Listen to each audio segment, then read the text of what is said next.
Well, welcome to the Stone Roadie podcast. It's the one you don't want to miss. It stars Craig Reed, the Stone Roadie, and Griff, the rocket scientist. Let's not forget Kathy Godsey and all the old friends that come along. Lord, we'll be talking Skynyrd and leaving you with a song. Podcast 66, action. All righty then, looky here. This is the Stone Roadie Show. All the skin information y'all want to know is on the Stone Roadie Show. And this is your host, Craig Reed, the Stone Roadie, and my co-host, the rocket scientist, Mr. Griff Martin. And today we got Dave Pops Clements, who is actually a real roadie. He's actually, a guitar tech, I guess you'd call it. He's been a tech for years and years and years, and he's a real professional roadie, unlike me, the most famous roadie in the world, which, is just kind of I don't know what you call that, but he was the roadie of the year one year, and then we got Mitch Scoobie with it, making a return appearance with us, and he was my bus driver a few years ago, and he got a hold of Pops, and I guess Pops was just telling me that he asked me to be. Pops has got a podcast, and he asked me to be on his podcast, and I kind of went, well, I don't know, I don't do stuff like this. So I don't remember that, but I guess he was kind of pissed because I turned him down. He fucking shined me all the way. He signed me. So Mitch said, "Hey man, why don't you come on?" Craig said, "Like fuck Craig." Craig fucking bullshit, but he won't even come on my goddamn show. I'll tell you what, man. Anyways, yeah, Craig's right. And Mitch approached me, and I said, "No, that's bullshit." And Mitch goes, "No, man, it'll be fun." I'm going, "Well, I don't know. Pass it by him, see what he says." And in the meantime, I see on the internet that Craig's a goddamn internet sensation. I saw him on the, it's funny, Craig. I saw you on the they had the TikTok thing going on the other day. There has that Chinese guy from TikTok, and they had your face up there. No kidding. Anyways, Craig is a famous roadie. I'm here to set that straight, first of all. And he kept me in check in Lynyrd Skynyrd when I first came there. And I don't know if he helped me out or hurt me more, really, by me asking. I don't think I asked him any questions much, except for, can I have a drink and a smoke and maybe a little bump? That's all I need. And Craig was the person to fulfill that most of the time, because he was our bartender when I came along. Well, hey, Dave, we were talking earlier, and we were wanting to know how you got the name Pops. You want to go over that again with us? Yeah, I was always the youngest guy, from the very beginning. I was born old, and I was on a DO tour, and I guess I was in my 20s, and we were out on tour, and I was stage manager. It was Lock Up the Wolves tour, Ronnie James DO, and one of the guys I was working with, Russell Oxett, I was giving him a hard time about how he's running cables and doing things in general, acting not like you should be acting or whatever. And he said, "Man, because you sound like my pops." He goes, "Matter of fact, that's what I'm gonna call you, Pops," and it stuck. And that was it. Yeah. Like I'd said, I'd had some before that, Sarge and some other shit, Scruffy and shit like that when I was younger. But that stuck, and that's been there for all these years. And I was asking. I was asking Pops how he got started into this. I was, because people want to know how to become a roadie, and I've kind of went over my scenario with it where I just kind of fell into it. But Pops, I wanted to know if he was actually a frustrated musician or whatever, and I remember him telling me that he was actually in like high school when the plane crash went down. So he went over the whole scenario and said, yeah, he was kind of a musician and stuff in high school. Why don't you go ahead and lay us out some of that story on us there, Pop?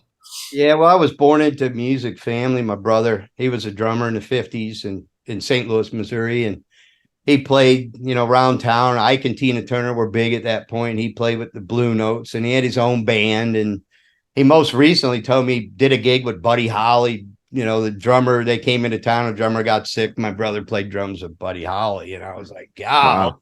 Man, you never told me about that.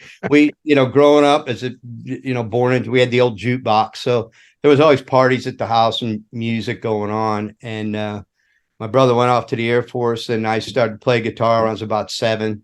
And I was really never very good. And I was telling these guys that I took lessons from Mel Bay in Kirkwood, Missouri. And that's a big tie to Lynyrd Skynyrd, because Mel Bay was a big publishing company and wrote music books. And I still have my first book. And there's a photo of it somewhere, I think on my website or somewhere. But Gary Rossington used a little green pick, contrary to what anyone out there will say. I'll set the story straight right now when Craig can verify with me, but he had little green picks, little flimsy things. I don't know how he played with them. They were horrible. It was like playing with a piece of paper. It was terrible. Anyways, Mel Bay made them. And when Gary goes, what picks? What are these things? He goes, it's Mel Bay. Well, Gary didn't tell me. I didn't have any really interaction with the band really straight away. I had to come in and set it all up. The band, I never talked to the band. I just relied on Brian Evers, really was the only guy I had. So Mel Bay. So that's the tie to that. And I started to play guitar, and that never really materialized. I was never that great. I was more into sports, playing baseball and hockey and soccer and all that. And I went off to, I started working with some friends of mine early in high school. I was probably 13. My buddies had a band, and they were starting to get some gigs, 13 or 14. I did a few gigs with them, and then I went off to Colorado to pursue a hockey career and scholarship and all of that. And of course, that fell through the cracks because I was more interested in girls and guitars. So I returned to St. Louis. My buddies were getting some gigs. I think I was 16 at the time. I went back there, and I ended up working. I was mowing yards and painting some apartments at apartment complex. Guy came out and said, "Hey, man, I heard you work with bands." And I went, "Yeah, I do. What's up?" And he goes, "Well, my name's John Schmiemer. I work with Contemporary Productions, and they're a big promoter in the Midwest, or were at that point one of the biggest." And he hired me to work backstage, and that was kind of a career-breaking move right there, because I met a lot of the guys. I met a lot of the touring guys. That was 70. That was 77, and that would have been the year the plane went down. So I wasn't in high school. I should have been in high school. My buddies were in high school, but I was doing gigs instead. And one of my partners for many years, drum roadie named Chris Oxhead, he used to call me the real rock ranger. He goes, "Pops has been doing this since he could talk."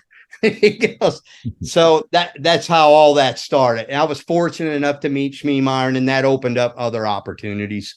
And I kind of decided, since I was been building stuff in electronics already, that I should maybe go back and get my GED. And I was working for a sound company as well in St. Louis. I was mixing for local bands. I started mixing more professionally, getting paid for it. And I went to college and learned electronics, and therefore started mixing for bands coming into town, doing one-offs. I was telling Craig I'd worked with Black Oak, Arkansas, and Ricky Nelson. And I think I did my first line of cocaine with Chubby Checker. That was my claim to fame. Chubby Checker taught me how to do cocaine. Although I got to tell you, Jim Dandy was a fucking rocking dude. Jim Dandy, that motherfucker. Talk about getting pussy. I tell you what, man, that guy had him coming and going. He could have as many as he could handle in an hour. Anyways, that's how it kind of started. And just over the years, I worked with several different sound companies and started working more with bands, like Poco. When I lived in Colorado, I would do a lot of their shows. I'd mix for them. I was an engineer. I was a monitor engineer and the systems tech. I could build systems and, just a lot of different bands. Pure League. When Vince Gill was first starting out, I mixed for those guys in the early 80s. And then finally, I just got picked up. I jumped on board with some guys and off I went. And that started my real career. Well, my real career started in LA when I got to LA finally. But that's how it's as a kid, anyways, in breaking into it. So you were on salary with the Zappa family there when you said you came aboard Lynyrd Skynyrd right after Mike Sparks left, and you had been with Dweezil and Frank Zappa, and you were on that whole family thing there, and then you said you kind of had a pick of who you really wanted to go out and be a guitar roadie for. That's kind of how I knew you as the guitar roadie. I saw you on Facebook all over the world, all over the time, every place, and but yeah, you said you retired. You kind of got arthritis in 2016 and had to retire, and you got into pro sounds, right? Pro Tools. Recording. And I was just having a conversation last night with a guy that was telling me asked me if I knew anything about Pro Tools. I said nothing. I said I barely know anything about digital recording, let alone Pro Tools. He said that's what everybody's into now. He said, but Pro Tools I was telling you. He said that Pro Tools was a little. People complained it was a little too clean, and he was going, back in the old days when an analog, you tried to clean things up, and nowadays when the Pro Tools, you try to make things a little dirty. This Pro Tools shit for me has not been an easy transition. I'm an analog guy, and I still am. And I was telling Craig earlier, I actually got certified after 45 years. I got a Pro Tools certification, and my professor was a Berkeley professor, and he came on. He didn't have any gold records on the wall or nothing. And I said, first thing I said to him, he came on, "Hi, I'm just so-and-so." And I said, my name's Dave Clements. They know me as Pops. I said, "Is that your guitars in that rack back there?" And he said, "Yeah." I said, "Can you play them things?" And he looked at me really funny. I said, "You don't have no gold records on your walls to prove to me that you're actually who you are. I don't even know who you are. I've never heard your name." And we struck up a great relationship because, he said something to me. I said, "Look, I was doing mixes in classes, and I'd send them to him, and I go, 'What do you think?' He goes, 'Man, you're ready to go out and start doing mixes for people. You got it, And I said, 'No, man, I don't think they're that good.' And he goes, 'No, they are.' And I said, 'Nah, bullshit.' I said, 'You never sat in a studio in Los Angeles.' I said, 'You never sat. You haven't done 40 years of your life, right, with these people. I know these people. And when I put something on the internet, if it sucks, that's it. It's done. It's over. They'll go, 'Man, did you hear Pop's mix? That shit sucked.' And that will be it. You won't get a second. But wait, pick me. I'm really got better." And unfortunately, I kind of did that at first by putting some of my stuff up as intros on my show. But this guy told me something, and he said, after all that, he goes, "You have something that most people don't have. And the people that do have it we're starting to lose them. And we grew up in the analog world. So we knew, guys like me and Craig and you guys, obviously, we know what instruments should sound like from an instrument.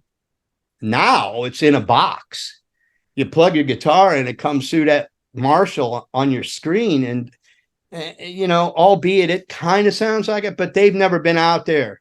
They've never had to make the guitar sound like, So this whole thing about analog and digital, it must be difficult for the kids, and I kind of started my whole thing called Talk and Tone. My show is to try to help kids get an idea of what instruments should sound like from a real instrument first. And that takes a lot of time and knowledge. So it's tough, Craig. My wife goes, but you're still mixing the same song for 5 years. I said, but when my shit comes out, I want it to sound like Mutt Lange. So when somebody goes, fuck, did you hear that shit Pop's got on his fucking internet? Holy shit. And then I'll start making money like a banshee. But until that happens, it's not easy to me anyways, because the problem is when we came up, when you record it, you listen to it in big speakers or nice speakers. You didn't listen to it on an iPhone and a computer or a TV or shit like that. So if you could make it sound great on big speakers, that was it. But now it's difficult because it has to transition onto, iPhones. I have to, when I pass a track and I come back to listen to my kick and snare together, I have to listen to it on my iPhone, my computer, my TV speakers, go out in the car, it's not easy. And some of these guys got it down. I listen to some of this shit, sounds really good.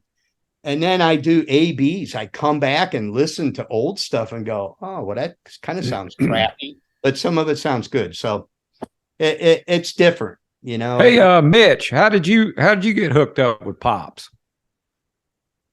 Let's see. We're going back in time here. I want to say it was in the late 80s. And correct me if I'm wrong, Pops. We were in Jersey, and I think I was working for McGee Entertainment at the time. I was kind of like a homeboy for a few of the Jersey bands, Skid Row, Bon Jovi. And if I'm not mistaken, Pops, I think you were working for Aldo Nova. That's correct. Would you like for me to tell the real story? Because I tell this story quite frequently. Go ahead and tell us. It may be offensive to some. Mitch kind of looks like a different guy now, but so I was on a tour. Here's how I met Mitch. I was on a tour, and I don't know if you can cut this out at some point if you want to, but no editing. We don't edit it. I'll cut the whole fucking thing because I don't give a fuck what anybody thinks about me, right? All right. I've already been roadie one fucking time. That's a roadie thing. Thinks, right? Okay, so nothing for felonies. That's a roadie. I kind of have the same attitude. Hey, I used to get hired to wrangle pop stars, sometimes pop stars that were out of control, right? You'd come in, not Lynyrd Skynyrd. That was something else. Wasn't hanging. I was fit right in with. I was one of the guys they had to wrangle, but I would wrangle guys because they were out of control, and I would come in and go, "No, fuck you," and that's me. That's my personality. That's part of how I got hired for Skynyrd. So, anyways, I was on a tour with Dweezil Zappa in Europe. And we'd gotten a phone call from my buddy Chris Oxford, who was a longtime partner of mine. Got a phone call from Tony Bon Jovi, John's little brother, not the producer, Tony Bon Jovi, and said, "Hey, man, Tony just rang me, and John's got a new record label, and Aldo Nova, he's producing a record for Aldo Nova." I go, "You mean fucking Life is Just a Fantasy guy?" He goes, "Yeah." I go, "Fuck yeah, let's do it." He goes, "Tony wants to know if I'll come do it, and if you'll come along." Tony's going to be the tour manager, John's little brother. Now, this is I won't even go down this path. Tony was nothing like John. Tony was like me. and Chris, we were having a great time in life. And, he was John's brother. Anyway, so yeah. So we flew into New Jersey. That's a whole story. I got kicked off the plane. I was so drunk. And then Chris got us back on the plane, got us in first class, and they started serving me drinks. I'd already been kicked off the plane for being too drunk. Got back. So we fly to Montreal. We missed the flights. We got late for rehearsal to go to Aldo Nova. We did 2 days of rehearsal, and we're going to get in a truck and drive a Ryder truck with the gear to Miami, Florida to do a big festival, which John's going to make an appearance on. So they go, well, you got to make a pit stop in New Jersey and pick up some set pieces. John's given us some set pieces to use. And so we got in a truck, and it's a long drive to Miami. And I said we should get some extracurricular substances to maybe get us, and my friend Chris, he would smoke a joint. He was a weed smoker. He didn't drink really, or, he was pretty calm. And I was like, Full Metal Jackass, what? Fuck, 7 o'clock. Fuck, we got to go to work. Let's go to work, do another bump and go to work. So, we're driving, we get to New Jersey, and where are we going? Out to Bon Jovi locker. Well, there's 2 guys on a fucking motorcycles, and one's kind of a biker looking motherfucker, dark, hairy, big guy. And like, whoa, look at these motherfuckers, And that was Mitch. He was the big burly biker looking guy. And there was another guy with him, and I go, wow, who the fuck are these guys? Then we pull up, and it's Bon Jovi guys. Well, fuck, it was Alec. Alec was the drummer or bass player? Who was Alec, Mitch? Bass player. Yeah, he passed away, right? Yeah, he passed on. Sadly enough. So Mitch and Alec are there, and we go to the locker, and they do our introductions. Well, fuck, I didn't know it was the Bon Jovi's guy, one of his fucking players, and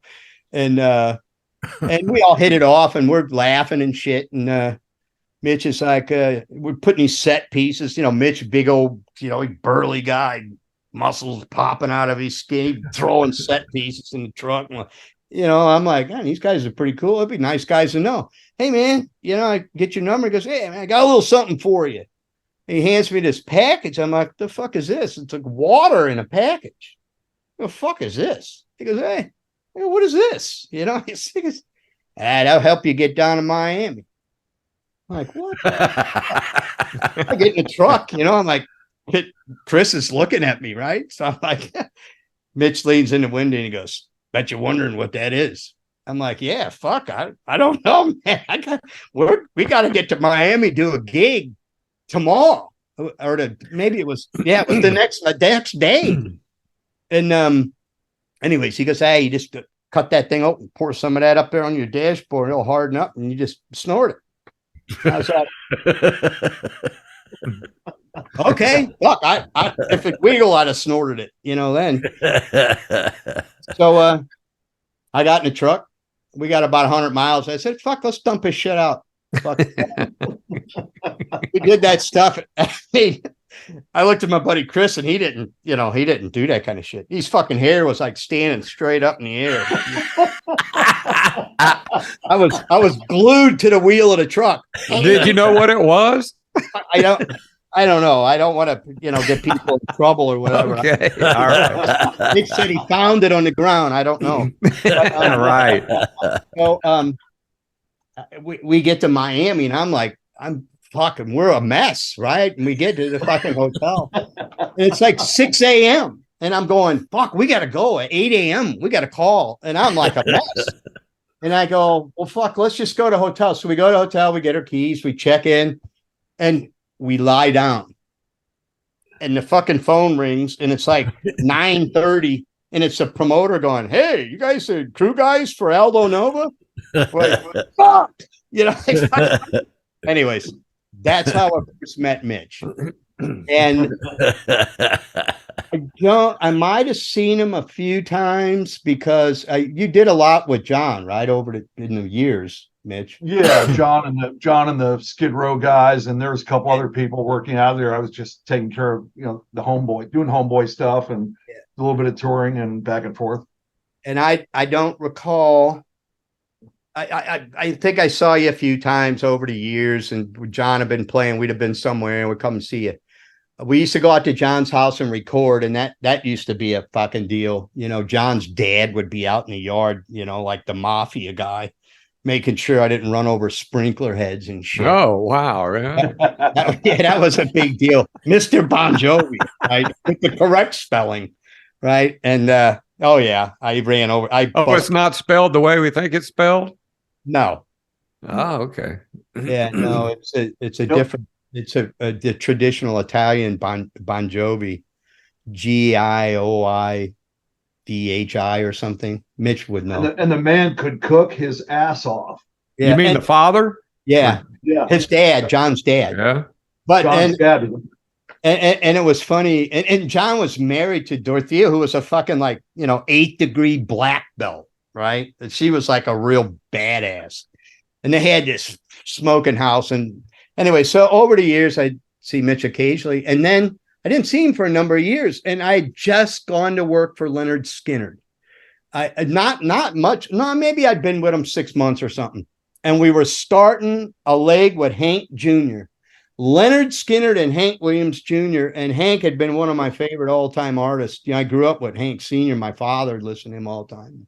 Hank Jr. was like one of my idols, man. It was like Whiskey Bent and Hellbound. I'm going, and the Skinner guys were supposed to have been cleaned up, but they weren't really then. I think the only rule was you couldn't drink brown liquor. You could there was no other rules. Get to the show, don't get the ass out of yourself. It could be clear liquor. Yeah, you could drink clear liquor. That was the rule when I first got there. Oh, no God. Brown liquor. Yeah, because Johnny was drinking Jack Daniels and fell off the roof or something, fell over the railing at the hotel, broke his back. Well, that Bacardi 151 will tear you up, though. I mean, it's clear. So, anyways, we were at production rehearsals in Knoxville, and I'm standing in the toilet taking a piss, and I hear this pop, and I'm like, "Oh fuck!" Because it's like that song "Give Me 3 Steps." I'm like the guy with the hair colored yellow. I'm like I've been around the world, man, everywhere, having my way with whatever there was, and I'm like, somebody says that, it's like that's trouble. And I look, and it's this fucking 6'5" fucking biker guy, and I'm like, "Oh, Mitch." He goes, "Yeah," taking a piss next to me, and we're at production rehearsal. I go, "The fuck you doing?" He goes, "I'm driving a truck for Hank Jr." I go, "Get the fuck out of here." So we got to actually hang out, and I got a couple of stories about that too. There was a really good story. Can I tell one story real quick? I got to tell you this story. Oh, that's what we're here for, man. Yeah, all Hank Jr. stories are fun, man. That's where I met. That's where I first met Craig. But yeah, man. Well, there was a couple of things. One I'll tell real quick. Hank come out, and I was doing all as Craig did. I did all 3 guitar players and the bass player. And at that time, I had Ed King was in the band. I was looking after him. Mike Estes, Gary Rosington, and Leon. I was doing all them, and I was the amp tech. Hence, that's why I got the first or second gram of the day to keep me working, so I wouldn't quit. Keep him as fucked up as possible so he won't leave. Right? And so we get to this Hank Jr. thing, and I have 23 guitars, and I have an area, and it's my area. Nobody goes in my area. And Dale Rosington come out there and tell people, don't go in that area. The only person that goes in there is Brian Evers, and he's hesitant. And Craig Reed, when they play 3 steps, Craig don't even go in there unless Pop's asking for a drink or a joint. And that's what it was. And in 3 steps, it was Craig's area. Craig would push me out of the way, and put a little altar on my work box and say, whatever you do, don't fuck that up. That's Gary's. And I would have to walk out of my area over to the side for the beginning of 3 steps. And Gary and Craig would get together there, and Gary would do some crazy shit and go back on the stage, and I would take back over. So it was a holy area. And I used to get a security guard with me when we would have trucks to guard the guitars and come in with me and stay there they were supposed to stay there during the show. That didn't always happen. But so we have a big production meeting. We're going out with Hank Jr. It's a big production. Hank's got a fucking ton of shit and risers, and he's his own act, and he's going to open the show. It was a co-headline. And I'm like, oh, fuck, I don't know how this is going to work, man. So we have a production meeting, and Bob, what was his name, Mitch? Bob Smith. Bob Smith was production manager. Charlie Brusco was there. All the production managers is a big fucking deal, right? Sold out. The whole tour sold out. And I stand up and I say, okay, there's one deal. I'm on stage left. Nobody fucking comes in my area. Nobody. End of story. There's no questions asked. Fucking nobody comes in there. If everybody complies to that rule, we'll all get along fine. As far as I'm concerned, that's all I got to say goodbye. And I went off. Well, got the first show, and I wrote it hard most nights. And some nights I never slept. I never slept sometimes for 4 nights. And I would be kind of twisted, and I had fucking Rosington and Ed King, and I did all the amp tones, and the band never came. We played the sound check. So I'd be kind of high strung already. So I went to the bus for a little nap after we did our little sound check, and Hank was setting up. I'd get an hour, and I'd go out there and try to rest if I could. And I did that. I came in, and Hank's show had started. I'd come in about the 3rd song of any act and start tuning for our show. Well, I fucking got to the stage, and I looked up, and there was about 35 people all in my area.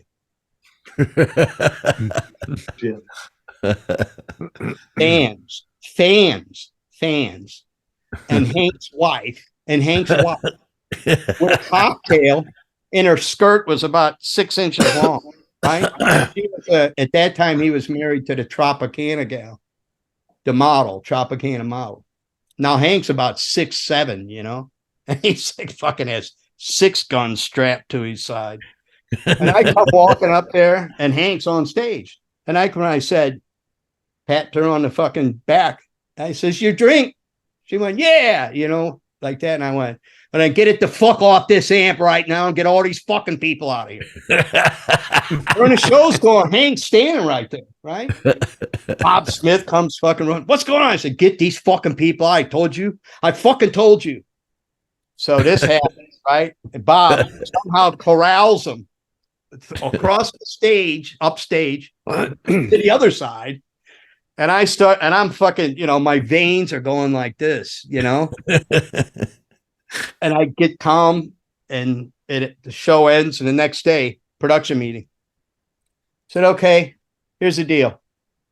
Tonight, if I come up there and them fucking people in my area, Hank's wife's going to get bent over, and I'm going to give it to her right in the fucking stage. And Bob Smith is like, Bob was pretty calm guy and low key, and real professional, a lot more than, we had Ed Hops, and Ed was a professional, but it was a different thing. And a lot of the guys, I think Johnny Watson was mixing back then. I think Johnny's mixing Skynyrd now. For a lot of years, I knew Johnny. And a lot of the guys, we all knew each other, and the crew guys, and they fucking knew. And it was her, right? It was a party for her. Fuck, it was her husband was the hit, And she was a babe, and she would go out and get these people. And Bob's like, oh, Pops, please don't do that. Please. Something happens. I said, I can assure you, Bob, that it won't happen tonight. Because if it does, that's what I'm going to fucking do. And no one knew. And the Skynyrd guys were like, that's our guy, right? They stood, fucking Dale would walk up and go, I fucking told you so. That's his area. So no one was backing down from me on my camp. No one tried to say different, because Gary was the prez, and I was Gary's guy, and his wife adored me, so I could do no wrong. So that was a Mitch story, but the best Mitch story, I think, was, and I'm sorry to just spend so much time on this, but they really, truly are valuable. You know, you talk about how do you get into the music business? When I got into the music business, it was how many times you got arrested. That's how you got the job. Oh, he's been arrested 20 times. Fuck that. Well, let's get that guy. He's a bad. We need him on our team because you had to be rough and tough. Now you got to give him your police report and fucking, oh, Jesus, you've been arrested? Oh, my God. Yeah, fuck you. You know, you didn't get the memo. You know, I get guys that ring me, you know, and go fucking, oh, yeah, I got a gig, you know, when I was still working. And you got a resume? Do I have a resume? Let me tell you something. First of all, if you rang me, you already know what you're getting. You already know because that's why you rang me. You know, I get hard people and I get money. So, anyways, that's another whole story about getting in the music business now versus when we did, Craig. You know, you were part of the band back then, and now you're not. You know, a lot of that's changed. Don't get me wrong. Some bands still keep their guys in high regards, but Skynyrd was different. You know, Skynyrd, you were part of the band. You know, you were, you know, I remember Johnny coming on our buses one time and going, man, we got brand new Hemp Hill sent out brand new band buses. And we had an old Model 10, but we had a great bus driver. And Johnny goes, how come y'all get a new bus? And we go, well, you know, we got to give up our guy, Ray Stacks. I don't know if you guys remember Ray Stacks. He was unbelievable. He was like our dad, you know. And Johnny said, well, you need new buses. So we ended the tour and we showed up the next day and there was, I don't know, 12 buses, all brand new Hemp Hill sent out. Everybody got brand new buses. That's how Skynyrd was. You got brand new bus. You got what, you know, they looked after you.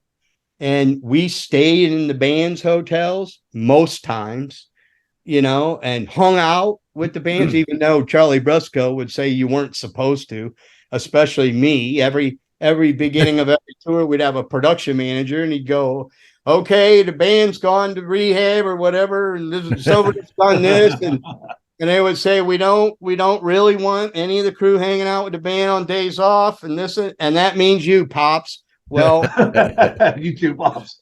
I would say, Charlie, you know, I'm sorry, but, you know, when we get to the fucking hotel and your phone rings and Gary goes, hey, Papa, 217, hangs up. I mean, what are you supposed to do? If you didn't go there, you would get beat up or attempt to get beat up. You know? And that's another. I remember when we came on and we were in rehearsals to go to Europe, and I had to do the carnet to go for all the equipment to go to Europe, and I didn't know how to do an Excel spreadsheet, and you did, and you had to train me on how to do an Excel spreadsheet, and I appreciate that. I use Excel quite a bit still. You know, on a quick side note, when I came, Craig and I were like, you know, it was weird, you know, and I went, man, there's I could tell you the whole beginning. I'll just do it from there. But let me tell you this one Mitch story. So we're out with Hank's out with us, and we're having it was incredible. You know, the house lights would come on after Hank would finish, and I would call it, what was it? Fighting, fucking, and fishing.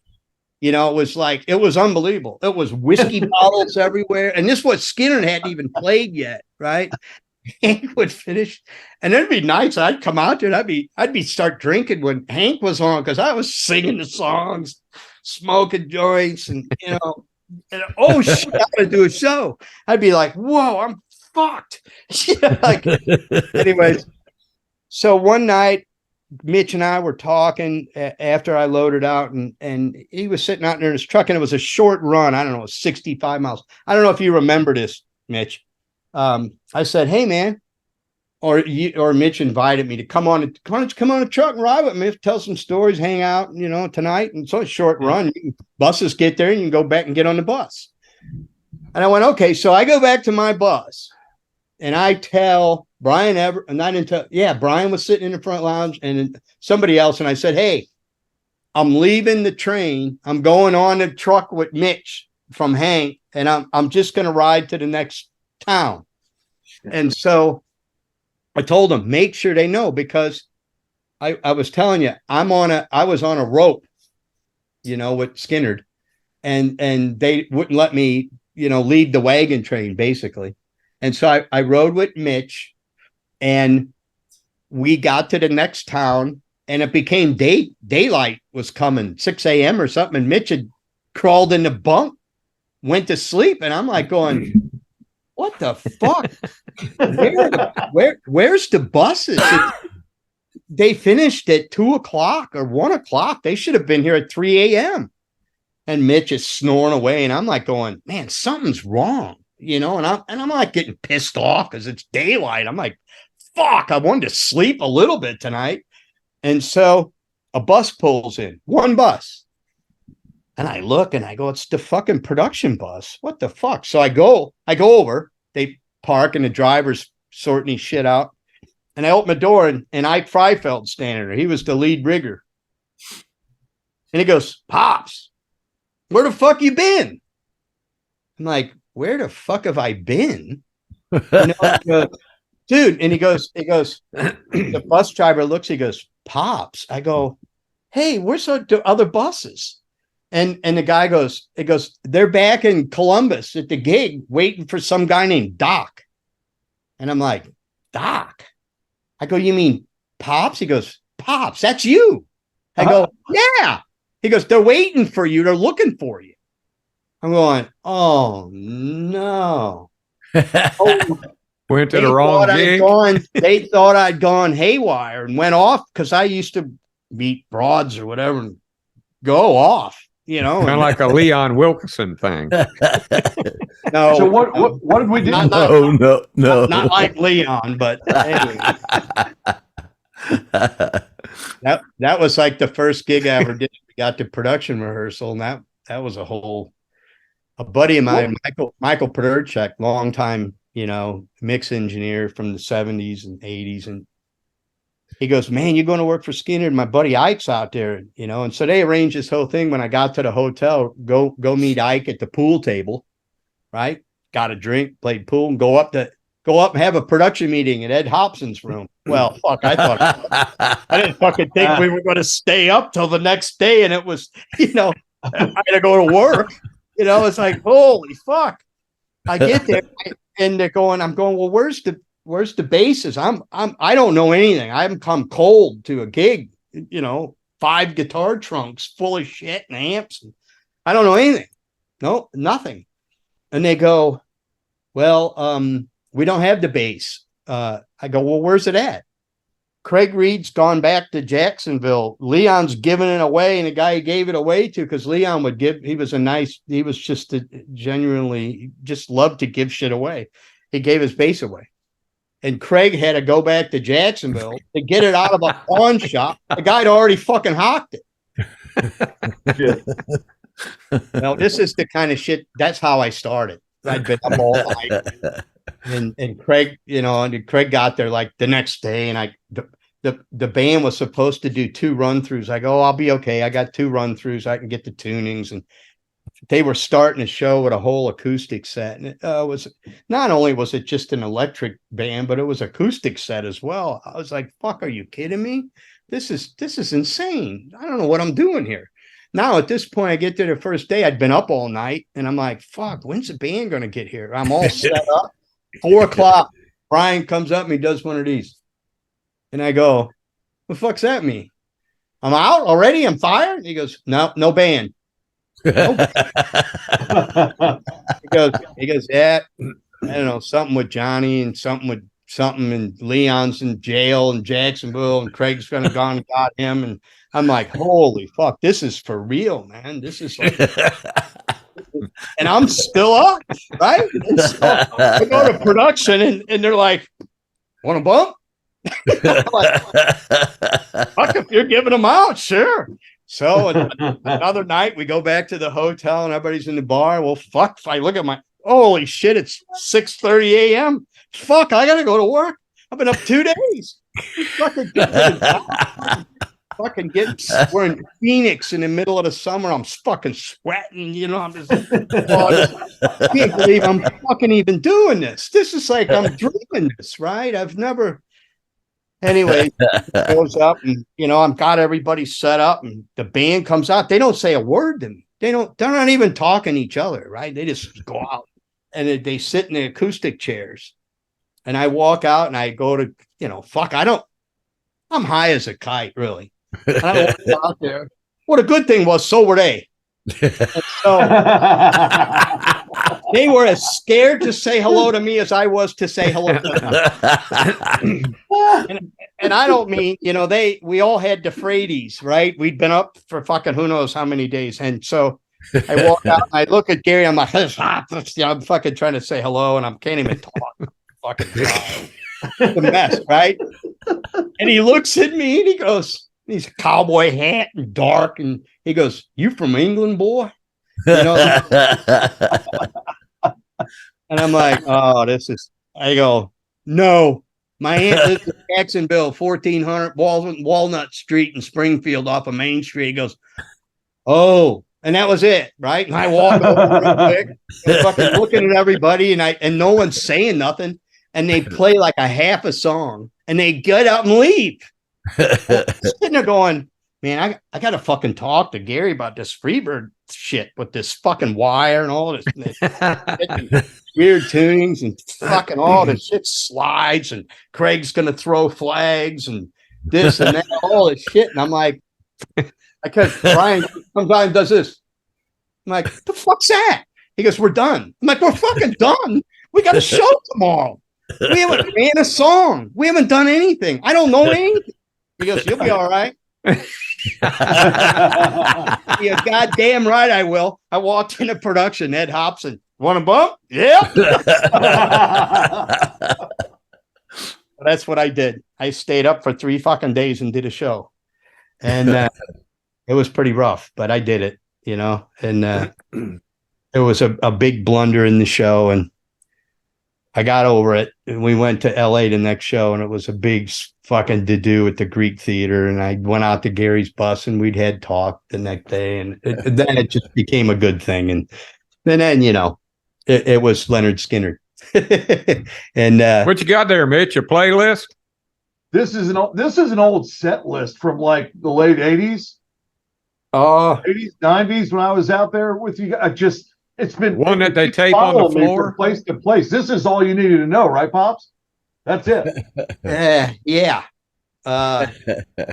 Okay, so that's a set list, but I had 3 guys, 3 guitar players, and Leon. Now, and Leon. Fucking Leon on his own was one guy's job. I'm telling you. He, for as easy as he was very difficult. He never asked you for anything except for hats. And there was a rack of fucking hats, right? "Oh, here's Leon's hats." Those came out like at Showtime, the first show. I'm like, "Hats too? What the fuck is this?" I'm about to lose my mind, and oh yeah. So I got like that set list with all these set guitar changes, and now I got hats, police, British hat. Fucking, I'm like, "Are you kidding me?" And so I'm trying to do guitar changes, and I'm putting cowboy hat on Gary and giving him a joint, and fucking, I'm like running and fucking run back. "Craig, want a drink?" "Yeah, fuck, give me a drink." It's like going behind the amps to do my guesties, and there's the keyboard roadie sitting in a lounge chair behind Billy going, "Want a bump?" I'm like, "Yeah." So, it was you can't even tell people. One time I was working with New Kids on the Block in 2010. My buddy, longtime friend, guitar player in LA, great session guy. Worked with him many years. He's a great guy. And I said, "You got to come in here and meet my friend Craig. Craig's a survivor of the plane crash. He was Lynyrd Skynyrd." I said, "He was there in a day." Craig was working on the show at Blossom. I walk in, bring fish. Craig sees us. We come walking up to him. Craig don't even say hi. I'm Craig. Nothing. He looks at Fish and he goes, Pop's been telling you any stories? And Fish goes, any Skynyrd stories? Pop's been telling you skinny stories? Fish goes, oh yeah. Craig goes, he's lying. And Fish looks at me, right? And he looks back at Craig, and Craig goes, as if he told you the real ones, you'd never believe.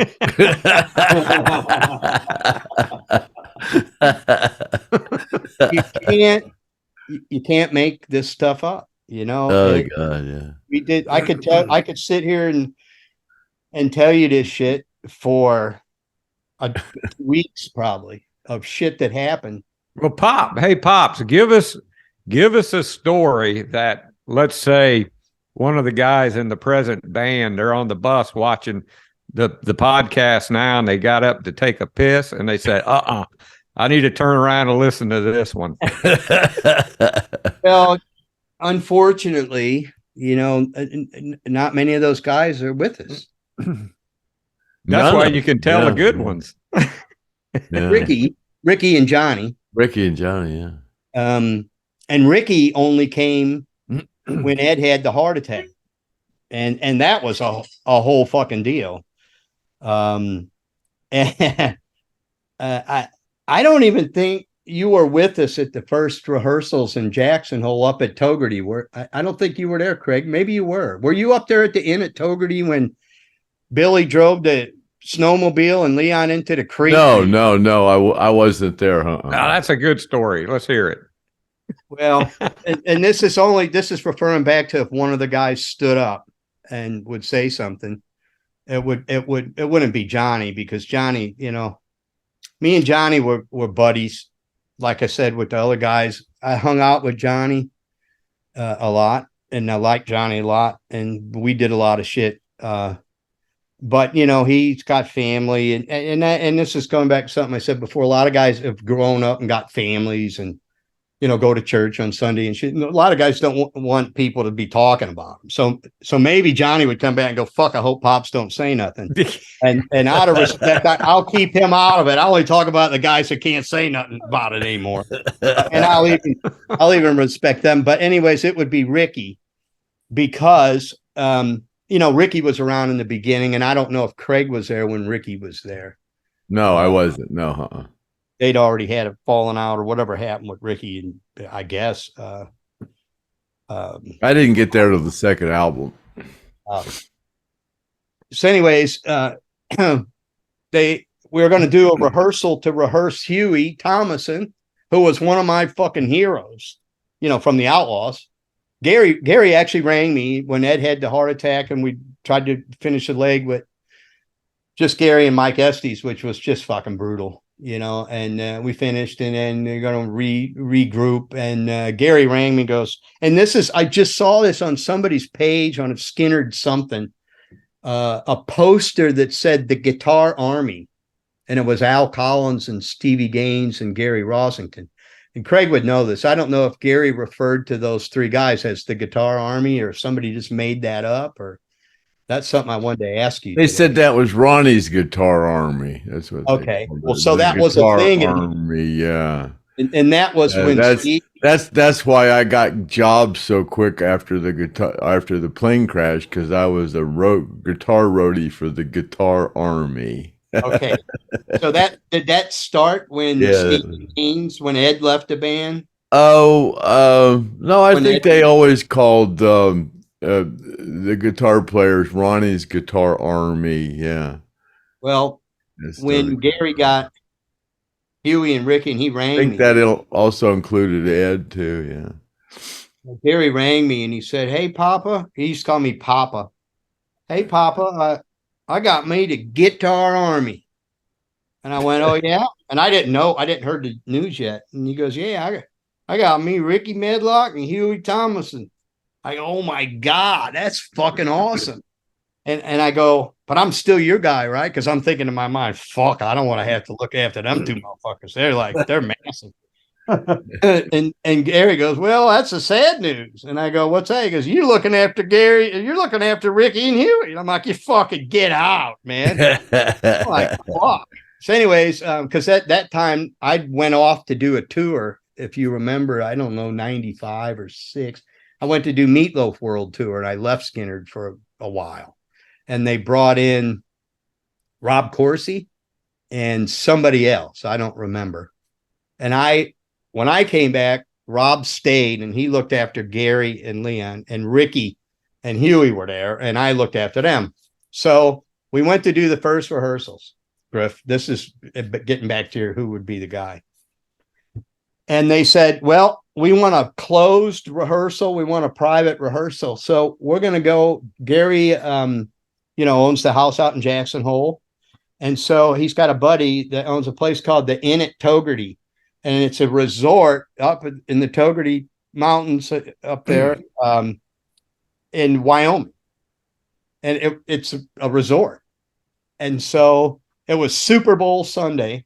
Me and Big Lou got snowed in Salt Lake, and that was a whole deal just getting there, right? They had to charter a plane for me and Lou to make it because a big storm was coming in, and we got to drive up the hill, get the gear in the trucks and get it up the hill to this resort in the middle of the mountains, Grand Tetons National Park.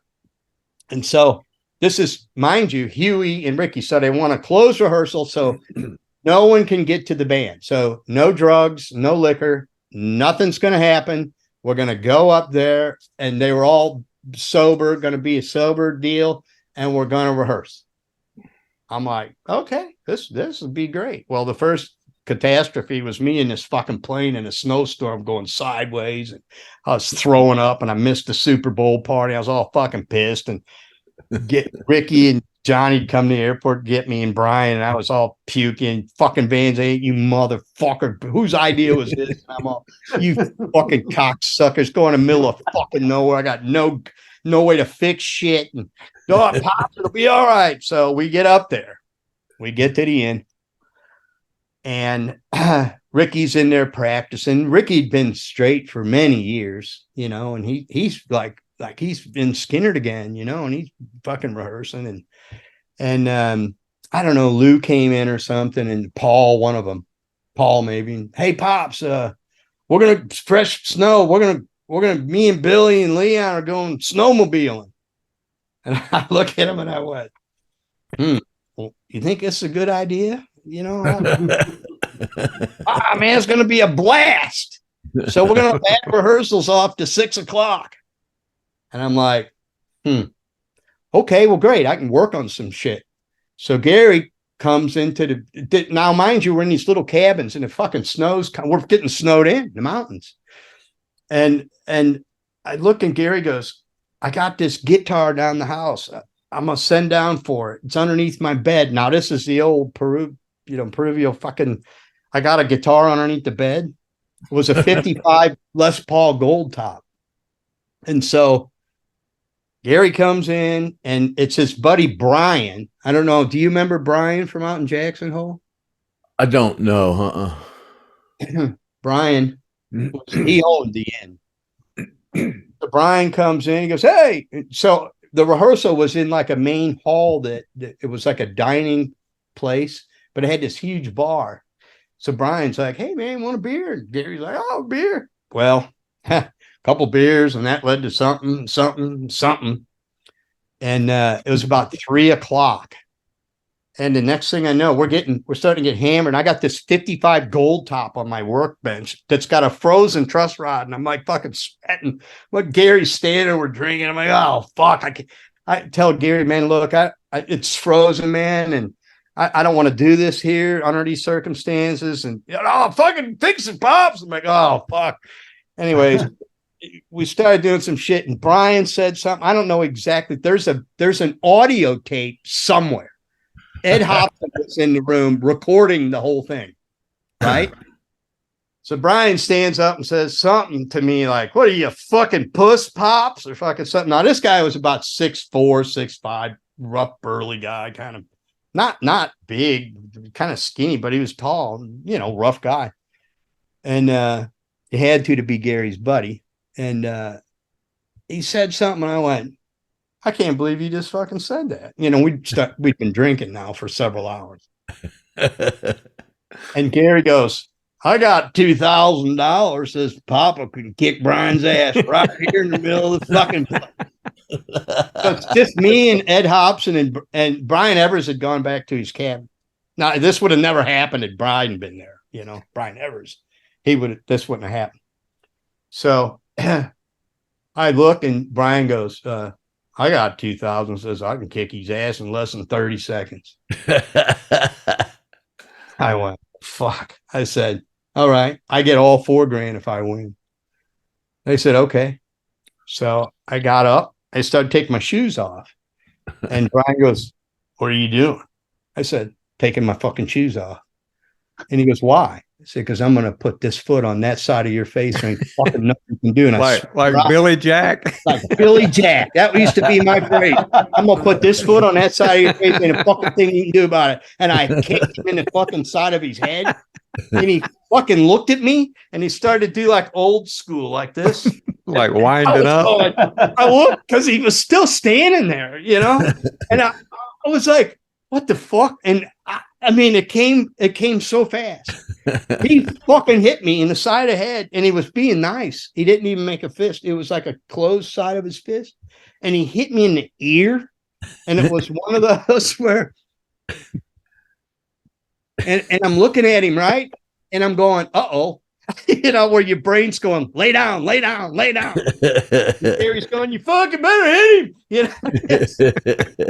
And the next one came before I could even see it. And I was down 30 seconds, gone. Oh, damn. $2,000. And Gary stood up and started to tear the room up. And I came to I was not really out, but I kind of looked up and he was standing over me going, ha, ha, Brian, you know. And Gary's starting to tear the room out. I said, what are you doing? He's going, fuck you, fucking lost. You know, tear the room up with me. I'm like, no, man, because I got to make this shit work for 6 o'clock. We got rehearsal. So we tear the fucking room up. Paul gets back, and there's been a fucking all points bulletin out. Billy's ran the snowmobile in the fucking creek, and they had I don't know how they got him out. It was a whole big catastrophe, and the rehearsals ruined. The room's wrecked.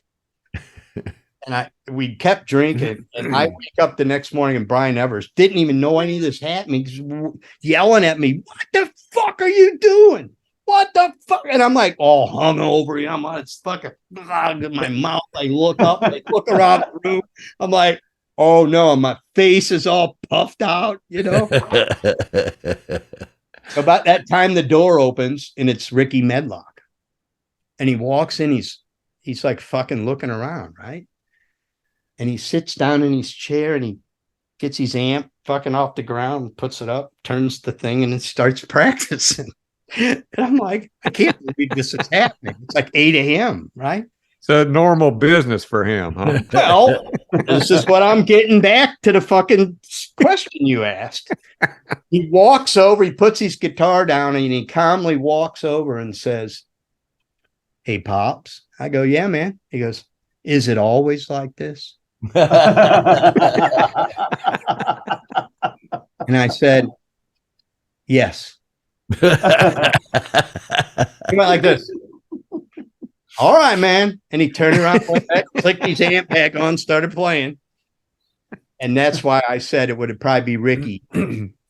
One guy wanted to turn around and, you know, he came and he was like, "Man, this is kind of fucked up." You know, I gave up a lot of shit to come to this band. It's like, I thought I was supposed to be straight. And somehow these guys managed to fuck up the rehearsal room in the middle of the fucking Grand Tetons where no one was around. Amongst ourselves, we debauched the whole rehearsal. And so anyways, it would have been Ricky, and that was a trio, Ricky and Huey and Gary. We went down in the town one night. There was a place called Cowboy Bar, and they let us out one night and let us go into town, and we just went in to get a steak, really, is what it was. And we came busting through them fucking doors. I don't know if you remember that place, Craig, down there. Remember Yeah. Toolbox used to work down there. That guy, Yeah. Gary's best buddy was the front door guy. And we came down and Gary, bam, through the swinging doors, right? And everyone turned and looked, and it was me and Ricky and Hugh and Gary and Johnny. It was like, holy fuck. The owner came out like, hey, guys, like, be cool. Like, because it was full on, man. It was full on. Anyways, it would have been Ricky. It didn't mean to take such long stories, but. No, that was a good one. Ricky, he had to remember some of that stuff going on in the early days when he was hanging with Skynyrd. So yeah, I don't know, Ricky. Ricky's. He had to see Ronnie at his best, I'm sure. I heard the story Ricky told last week that when Gary called him, he said, "I'll give you $1.50 and a Snickers bar to come in my band." And it wasn't long ago Ricky told the story that he got on the bus and there was $1.50 there and a Snickers bar, and Gary said, "Paid in full."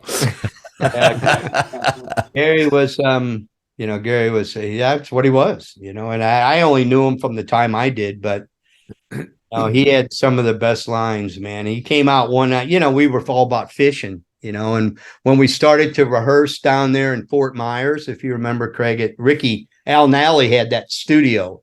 Ricky. Yeah. I was down there on the motorcycle. Remember, I come down there. I was down in Fort Myers at Ricky's studio, and I had my buddy's Harley. He let me have a ride around when I was down there, and I stopped in. Yeah, we used to do rehearsals. Gary would come to me and say, "What are we fishing for tomorrow?" Because we'd fish for snook at nighttime. That's killer, yeah. And we used to go out. A couple times. Ricky lived on a lake at that point in Fort Myers.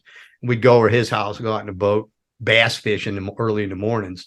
So Gary would do those rehearsals based on that down there. But Gary would we carried fishing rods in the back of the trucks. We'd have fishing rods and bicycles. Once it got further along, and after the '97 tour, it was like a sober, the 25th anniversary, wasn't it, Craig? '97. Yeah.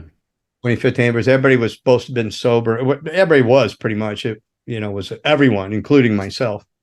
I was getting married. My wife said, "I'll clobber you if you fucking drink again." So I was kind of in the same. We all kind of went sober at the same time. Anyways, we got fishing all the time. We had rods and a lot of the gigs that have fishing lakes out the back. And so I'd be out there fishing. Gary'd come walking down. "Hey, Pop, are you catching anything?" I'd say, "Nah, fuck, ain't biting." I'd get nothing, not even a hit. And he goes, "Well, hell, if they fucking catch them all the time, they'd be call it catching, not fishing." He was just like that. Yeah, he's got some witty lines, doesn't he? He'd say stuff like, "Oh, what?" Like, fucking, that was great. He'd just turn and walk away. He wouldn't even laugh or nothing, Yeah, when Ricky and Huey came, and that was really something, albeit Ed was a great player, but I might on my own personal opinion, Ed and I really hit it off at first. And this is a question I got for Craig is when I first came, I did a leg, and then we went to Jacksonville before the next leg to a place that I thought was the hellhole, but I don't think it was. It was another place. You were there. It was my first actual rehearsal with the band. And Al Collins, one of his hot rods or something was parked in the place. Like it was like a little cabin that had a little garage that was inside or something. That was Alan's house. That was the studio. That was the studio behind Alan's house. Yeah, it had to have been. Yeah. Seemed like it was out in the woods. It was nothing. Yeah. Was it pretty much? Yeah. It was that. Yeah. That had to have been the rehearsal place at Alan's house. Yeah, I didn't think it was the actual what they called the Hell House. Hello. Well, if it was the Hell House, it'd have taken you 10, 15 minutes to get there, I think, from down that dirt road.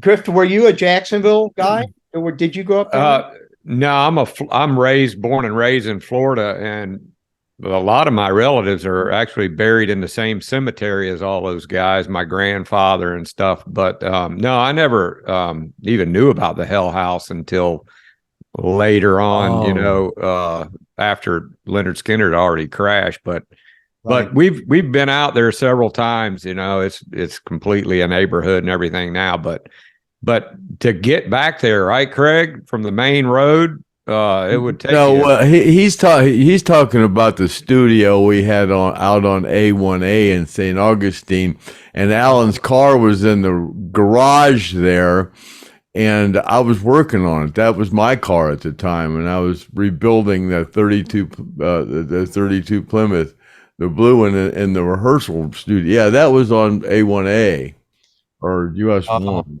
Well, Yeah, we didn't studio out rehearse. there. I'm sorry. We didn't rehearse much there. We went there to rehearse, but I don't think we were there. I think we ran 2 songs or 3 songs. I just put up I'm on with Ellen Powell, and Brandon, Billy's son, Brandon. I'm on with them guys on Facebook a lot, especially Brandon remembers me as a kid. And I guess I fixed one of his boats one time or something out on tour, and he'll never forget it. And, I was around when we moved to Jacksonville after I got married in Australia, and because they were going to put that Van Zandt compound together, and I moved down to Jacksonville. Of course, I grew up in the summers in Jacksonville. That was part of me getting hired, because I had roots to, Gary wanted Southern guys apparently. And my aunt lived at 1407 Walnut Street down in Springfield, right off of Main Street, a couple of blocks. She was one of 3 white families that lived in that area. And so I grew up going to Whitey's Fish Camp, and, I fished Julianton Creek, and I knew Jacksonville. Well, Whitey's just changed quite a bit since I remember it. It was a very small place when back then. You remember it's huge now. We had that big memorial down there for Gary, and that place is huge. Really? At Whitey? Yeah, At Whitey's. Yeah, there was. How many people were there? Griff, 400 or so. The parking lot. Yeah, it was full. Wow. Yeah, we're thinking about having an annual thing down at Whitey's. Really? We had it at for Gary, because of his memorial. So people were going, that's pretty cool. You should do it there more often. And we go, well, I guess we could do one next year and for memory of Ronnie, and then the year after that, do one for Alan, and then Billy, Leon, or whatever. Until I'm not here no more. Then we'll do one for Craig. Do one for you. And hey, then we'll sell his funeral brochure on eBay. Yeah, that's okay with me. I hope you get $5,000 for it.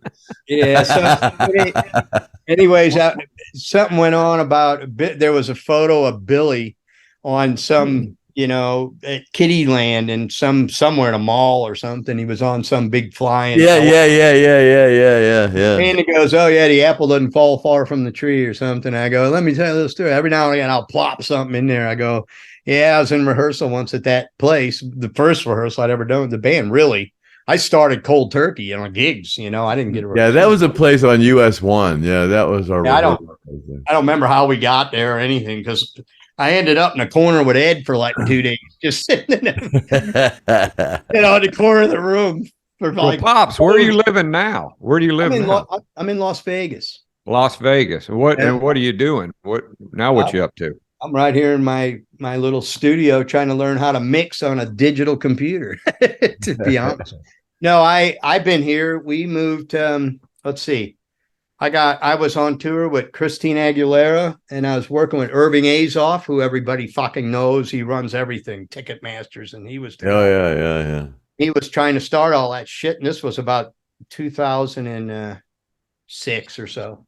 I was on tour with Aguilera, and I got pissed off, and I called my wife. Fuck this! I came home.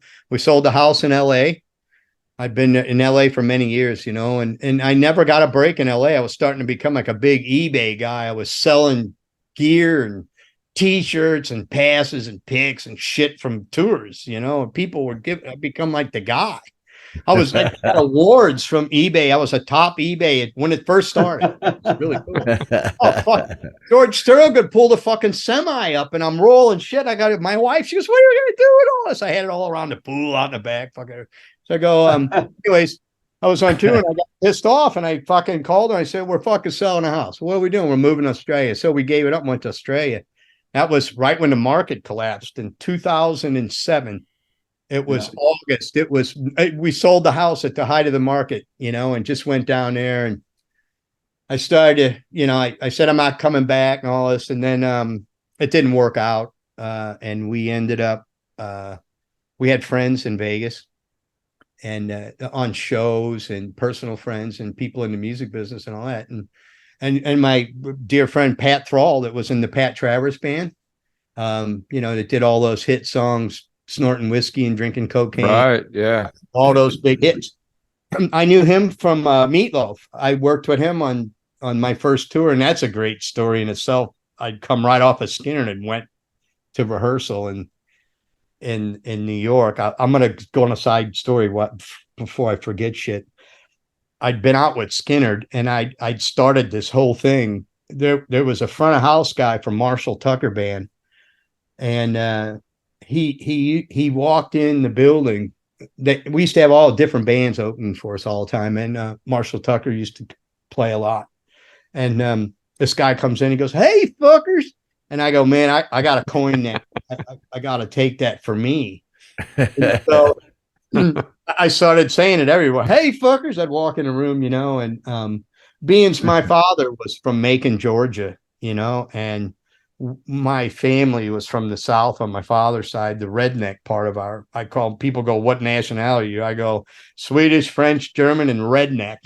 And they go, "Redneck?" I go, "That's where I get the fighting and all of that fishing and shit from, Anyways, so there was a bit of Southern stuff always with me. So I from time to time, cop that Southern slang a little bit. And I cop this "hey fuckers" thing. So I go to New York. Fly in my first day with these guys. And of course, good old Pops, I came from Skynyrd. I've been partying all night and I fucking coming. The band's already in rehearsal. They'd fired a guy that was there. They were having problems. And it was Pat Thrall, and I'm like going, "Who the fuck's Pat Thrall?" I didn't even know the name. I was a huge Pat Travers fan, man. All them songs, "Boom, Boom, Out Go the Lights." That was him. Tommy Aldridge, Craig, is the drummer. Yeah. That's right. Yeah. It was in Pat Travers at the time was Pat Thrall, Tommy Mars, and Tommy Aldridge. Yeah. Pat Travers, and Tommy Aldridge was playing drums for in '79 on that Black Oak, Arkansas tour. Was with Travers lived in Orlando. Who did? Travers had a he was Florida in Orlando. Yeah. So anyways, I come in this fucking New York. They're all New Yorkers. Chasm Sultan was in the band from Todd Rundgren's Utopia. And, all New York, Patty Russo singing, Michelli on the drums, all big, Steve Buslow, all New York, straight, real a complete 180 from me at that moment, right? So I sling the fucking door open, right, with my little gray work box that says Skynyrd on it. And all this. I go, and they all turn to look at who's coming in the door. And I go, "Hey, fuckers." What fucking do it? I walked out, I take over the room. And they're like Pat comes over, with his hand, hey, man, and I'm like, "Hey, what seems to be the fucking problem? What's going on here? And they're like, "God, who the fuck is this guy?" Holy shit. And so they're going to cut rehearsal show. Let's get Pops time to you get the gear. Cause I got to do pedal change. It's a whole different thing. Pedal changes. I'm doing off stage pedal change and all. It's got shit out in the sets and fucking huge sets and everything. Anyways, he had an old Pensa Sir. Ed King had one, actually. It was a Rudy Pensa's shop in New York. And it was John Sir, who ended up being a friend of mine in LA that worked with Bob Bradshaw. He's now got Sir guitars. It's a big deal. Sir amps and stuff. He's more of an electronics guy, in my opinion, than he's a guitar. But anyways, he had this Pensa Sir, and it was his main guitar. He had done, all the Travers tours and a bunch of studio stuff. And it was wore out. The Floyd Rose was wore out. And so they left for the night. And Pat Thrall, he says to me before he leaves, he goes, "Hey, man," because they're looking at me like they have no idea who I am, and they're not quite certain. They're going, this guy, he looks like a wreck. It looks like he's been up for about a week, And I'm like, look, I have. And so, anyways, he leaves the room, and I had already known because Dweezil and Frank, Frank had all the guitars with the Floyds, and Dweezil had Floyds, and I was well versed at it. I already fucking knew what it was when he showed me, and what it was when he played and showed me. And so, as soon as he goes, before he leaves, he goes, "Hey man, before you do anything, call me. Let me know what you're gonna do." And I go, "What do you mean?" And he goes, like do anything. I go, "What do you mean by do anything? I take shit apart?" And he goes, yeah. And I'm like, okay. And as soon as this door fucking shuts, I whip the guitar open, take the strings off, pull the neck off. Fuck, what are you kidding me? Those are fucking needs Floyd Rose. So I fucking look at the Floyd Rose. I fucking call him at his house, and I said, about an hour later, and I go, "Hey man, need you to do me a favor." He goes, "What's that?" I got to call down to Rudy Pence's, give him your credit card number so I can get a bridge for your guitar. "Well, how do you know it's that?" I go, "Well, I got it laying here in front of me." "What do you mean laying there?" I go, "Yeah, I got your neck off. I got your shit laying there." He goes, "I thought I told you." I go, "Call down and give him the fucking credit card." I hung up. And so that was my whole "hey fucker." I was going to start this by "hey fuckers" because it actually turned into a thing. People getting to T-shirts. The Meatloaf guys had T-shirts. Fucker. Even Pat to this day will call me "hey fucker." Gets on. I'm still versed by that, and I should have coined it, but really it wasn't mine. It was the Marshall Tucker guy. Oh yeah, that "hey fucker's" been going on down in Florida a long time, man.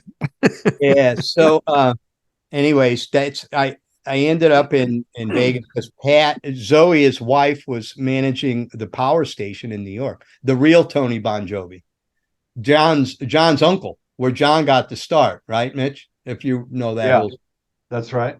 I thought he was sweeping the floor at the recording studio, and they said, "Here, sing this." As a matter of fact, we were in New York with Skynyrd one leg, at Jones Beach, I think we were going to play, and we were in the city. And I went out to dinner with Pat and Zoe, and I told Brian Evers, I said, "Hey, man, you should come with me and meet these people. They're like fucking big, huge people in the music business and, recording. Zoe's a big engineer, and Pat's a huge session cat. He's a great player. You should meet him." And we went to this dinner, and Zoe offered me a job right in front of Brian.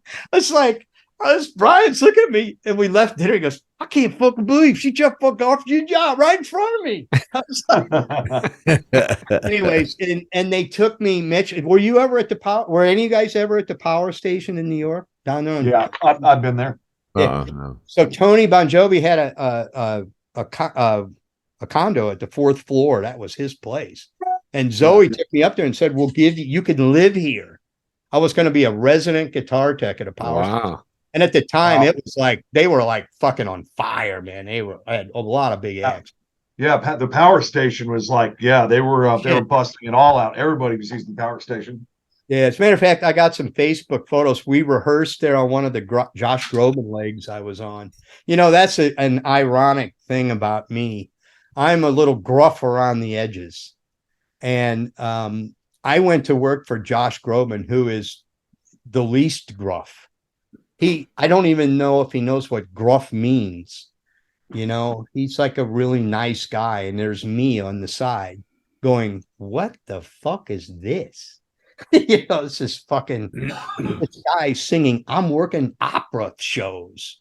And it was one of the hardest gigs I'd ever done. I was working with Tarek Akoni, musical director, who sought me out. But I had so many guitars and pedal changes and acoustics and Gracies. But anyways, part of I think Skynyrd really, when I went there, it kind of changed me as a person into something more profound than what I was before I got there as this lunatic, right? Because I could get away with it.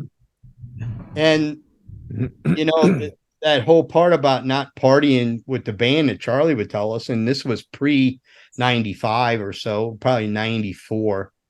93 maybe, Craig, I don't remember. I remember once we were in Houston, which was one of my favorite places. I knew some gal there, and we were partying, and we were flying. Whenever we flew with the band, when the immediate crew, like guitar tech, drum tech, monitor, front of house. When we would have to fly with the band somewhere, lead the tour, I was supposed to stay in Paul Abraham's room. I couldn't stay in my room because I was prone to go on a haywire and pull a Leon basically. Right? And so they already had Lou, and they had Paul, and they had Craig to keep things in a wrangle, but they didn't have no one for me. And so they had to create that. And Paul unfortunately got the fucking job. So we were in Houston, and I got to the hotel and the phone rang, and it was Gary. He'd come down to his fucking room and fucking, on you go. And well, it came time to go to the airport. I was still in Gary's room, and the crew had we were on a different flight, an earlier flight or something. I don't remember what it was. And I wasn't there. And Paul got his ass chewed. I don't know if Paul even remembers it. He might. He got in trouble. I got in a lot of trouble too, but it was part of the deal. I got away with it because I was the Prez's guy. But there was a lot. We never really had anybody on the podcast that had anything to do with Zappa that I know of. You have any? What was Zappa like? You met him, right? Yeah, that was another whole deal, right? Yeah, we got to hear some Zappa stuff because I was I was junior pops at that point, right? So I was already been raging since the Chubby Checker days and that shit, getting, contemporary productions when I was 17, doing, Blow with the Grateful Dead and smashing champagne bottles and shit at that age. And so I was already like well-natured, but I got to LA and I was out with Ronnie Dio, and shit like that. But the Zappas weren't those people. They weren't that. They were some other people, but they were highly intelligent. And as wacky as they were, I kind of fit in because I was like, oh, fuck, I'm twice as wacky as you, but I was on something and they weren't. Right. But I kind of fit a couple of bills because I was kind of a tough guy. And so I could go with Dweezil. And we always had a guy like we had. If you're going to go on and check my stuff out, it's called Talk and Tone. I got some videos up there and I interviewed a guy named Chuck Ash. He was with the Pennsylvania State Patrol for 40 years or something as a martial arts instructor. He'd come to my house. We remained very good friends. He just retired a couple of years ago. He was teaching airline people how to disband a weapon in the air. Like this guy's like, these were the kind of guys Frank had as security guards. But when they weren't around, I would double. Like I would go everywhere with Dweezil in town to guitar shows or whatever. But I was a different guy, right? I was a different, I was trying to play two sides of the card. Like one night I remember, and I'll get to some Frank stuff, but I have to tell stories as I remember them or else they'll be gone. I tell people, with some of the kids, when we'd be out on New Kids, they'd go, come on, Pops, come on, have drinks with us. And I was like secluded to my room at this point. Lynyrd Skynyrd meets New Kids on the block. I would tell these kids, right? I would go, listen, they go, what are you, fucking old, Pops? And I go, let me tell you something. First of all, I worked 6 years with Lynyrd Skynyrd. That in itself should be enough for no one to say a fucking word to me about anything. I had a doctor once. I had a fucking doctor once. I went in because my ears were, I have tinnitus in my ears and they ring all the time and I get vertigo from time to time.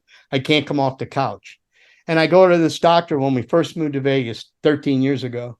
And he fucking sticks a thing up my nose. He's got an assistant behind him. He does my ears and, he says some shit. Guy's taking notes.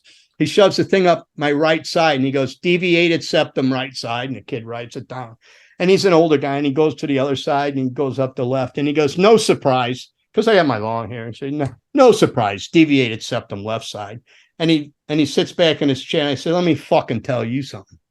And he looks up at me like this, And I said, I work for Lynyrd Skynyrd. I'm lucky to fucking be alive. Don't you fucking ever say that again to anybody. He looked at me. I said, I'm done here because you're not going to be able to fucking help me. And I left the room. I looked at me. I tell doctors, I tell them, I say, I used to go to work and drink a bottle of whiskey and do 3.5 grams of cocaine. And these doctors look at me and go, that's impossible. You wouldn't be here to tell the story. I go, the fuck I'm not. I am here. I did that. And I got paid for it. So having said all that, back to Dweezil and those guys, it was a totally different thing. So that's how really, really boosted my career was, again, my buddy Michael Perchek, I mentioned before, that knew Ike Freifeld that was out with Skynyrd, had a buddy that he worked with at the Rainbow Music Hall in Denver, Colorado. Denver had a plethora of guys, musicians. They had the Caribou Ranch up there that everyone was going to record. And Denver in that area was a hot spot for music and people, workers and tech guys. Well, Michael worked with this guy named Mark Coy, and he'd been working with Frank since 1981. He was a monitor engineer for Frank Zappa. And he ran a little fucking place called Joe's Garage. It was a real place. And I got to fucking tell you, I was working with a band called Southern Pacific, which was, if you guys know of this band, it was Stu Cook from Creedence Clearwater Revival, but he was on bass. And the main two guys was John McPhee and Keith Knudsen from the Doobie Brothers. And I was working with them, and we were going to Japan with this big artist, and we went to Joe's Garage to rehearse. And my buddy knows Mark Coy, who's running it. So he goes, man, it's my buddy, Mark Coy. So I go there, and Mark invites me over to the house for a Super Bowl party. And I won't even go into that story. I end up moving in with Mark, who had worked for Frank and was on full-time payroll with the Zappas. And he says, hey man, I might have a gig for you. And I go, oh yeah, what's that? Dweezil Zappa. So I'm brand new to LA, really. I'd been going there, but I really wasn't in the circle of people. And I go, okay, what do we do? He goes, well, when you come back into town, I'll let you know, or you let me know when you're coming. I'll hook you up and you can go down and meet Dweezil at Joe's Garage. And I'm like, fuck, this is like insane, right? This is my life. I'm going to work for maybe work for Frank Zappa's kid. I'm like, it's insane. Like, I'm like dreaming all of this, So I get fired because Southern Pacific hears that I'm going to talk to the Zappas for a job. They fire me. Well, the production manager did, and left me in LA. So I call Mark. I just got fired.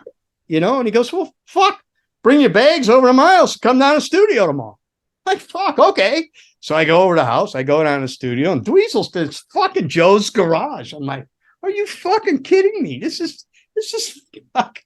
unbelievable. Because, us guys, and Craig can vouch for this, we've been around people, but there's people, and even musicians get excited about working with people and a bit nervous, and I'm kind of new to the LA scene, and I'm not that great yet. I'm pretty good at guitars and stuff, but I'm more an engineer than a guitar guy. Now I'm starting to be a full-time guitar guy, late 80s, 86 starting that. And I go down there, and Dweezil's got these fucking, Steinberger guitars are? Oh, yeah. Got no tuners on the top. It was the big thing. ZZ Top did Eliminator, and they had all that. And Dweezil had these because anything Eddie Van Halen did, Dweezil and Eddie were good buddies at that time. And of course, Dweezil was in with all the Brat Pack, all the fucking Christine Applegate, all the, Brooke Shields and Molly Ringwald, and it was insane. So anyways, I go down there, and it's the first time I meet him. And this is now me, typical Pops, right? I walk in the room. I don't know. Hey, fucker. I wasn't to that point yet. Wasn't even the hey fucker guy yet, right? I was just kind of a guy trying to cash in on a genuinely major fucking career job, that could boost my career from being just a guy out of Denver to like a guy. And so I walk in, I don't really know shit about him. And he's got two of them. And he goes, I'll tell you what, if you can set this guitar up, he goes, I've had it to Steinberg 3 times. They can't get it. It's called a trans trim, right? So it's got a whammy on it. And it's got a center position. Then it's got 2 steps up. So you can go in like a half step up and then a full step up.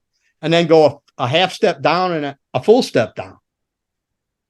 It's insane to set one of these up.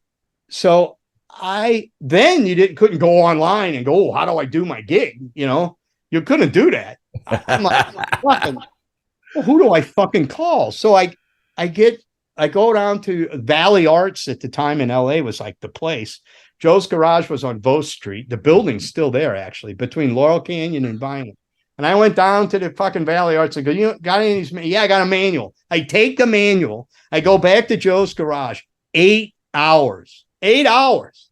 I worked on that fucking guitar. 8 hours. I take it back. I play it. I play it all the way, whammy it. It sounds pretty good to me in a few voicings. And I'm looking at it on the scope. And there was a few things off here and there. But I go, fuck, that's pretty good for my first try. So I set the guitar up. Dweezil comes in the next day. He goes, how'd you go? I go, I think pretty good. Check it out. And he plays it and he goes, dude, that's fucking insane. He goes, that sounds great. And he goes, how'd you go with the other one? I had it upside down a trash can on the other side of the fucking stage. I go, that's what I would fucking do with that one. I'm not even going to fuck with that thing. I'm done. I'm not fucking with that thing no more. And he goes, you're hired. And he shook my hand. And that's how that started with all the Zappas. But did he keep playing that guitar or did he get rid of it? Oh, yeah. I eventually had to do the other one. But he was a maniac. He had access to, at the time, Frank was not all that well. He didn't have cancer yet. That would have been 89. And in Dweezil's band was, oh my fucking God. It was Scott Tunis, who was 10 years musical director with Frank. He was in the band. Mike Keneally, who was Frank's guy. Monster players.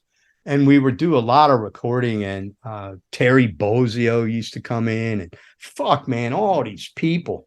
It was like I was overwhelmed, really. And I never really had much interactions with Frank until we were going to go on Dweezil's first little tour, a couple-week tour in Europe. And I needed some road cases because he didn't have any road cases. And the warehouse, it was like Barfco Records, remember Frank's record label, Munchkin Record, whatever Barfco, I think it was Barfco Swill, and I can't believe I can't remember it. Was across the street next to the Doc Johnson place. Not Doc Johnson. What's the dildo factory? The Johnson something fucking thing. Look, when I got to LA, it was insane, man. I almost lost my mind. For real. I almost died. When I met my wife, saved my life. Really. It was like, I tell people I went to LA. Fuck, I used to blow with Jack Nicholson at the Forum Club. It was like, you look at these people go to Hollywood and get in that clique, and people that are so powerful amongst themselves, no one can stop them. Look at Belushi. No one could stop him from doing what he wanted to do. That's how he died. People look for the ultimate high when you get to LA. And the problem is you've got the money to do it and no one can stop you. So anyways, I call Frank at the house to ask him if we can borrow some road cases to take on tour. It's for Frank Zappa's son. And Frank gets on the phone. He goes, yes. And he was real like cut and just dry, like, yes. I go, Frank, it's Dave Clements, Yes. I'm like, we're going on tour. Yes. I go, and I'm all fucking nervous, And he goes, I need to borrow a couple road cases. There's like 30 4x12 cases sitting up there in the rack. Could I borrow a couple? No. In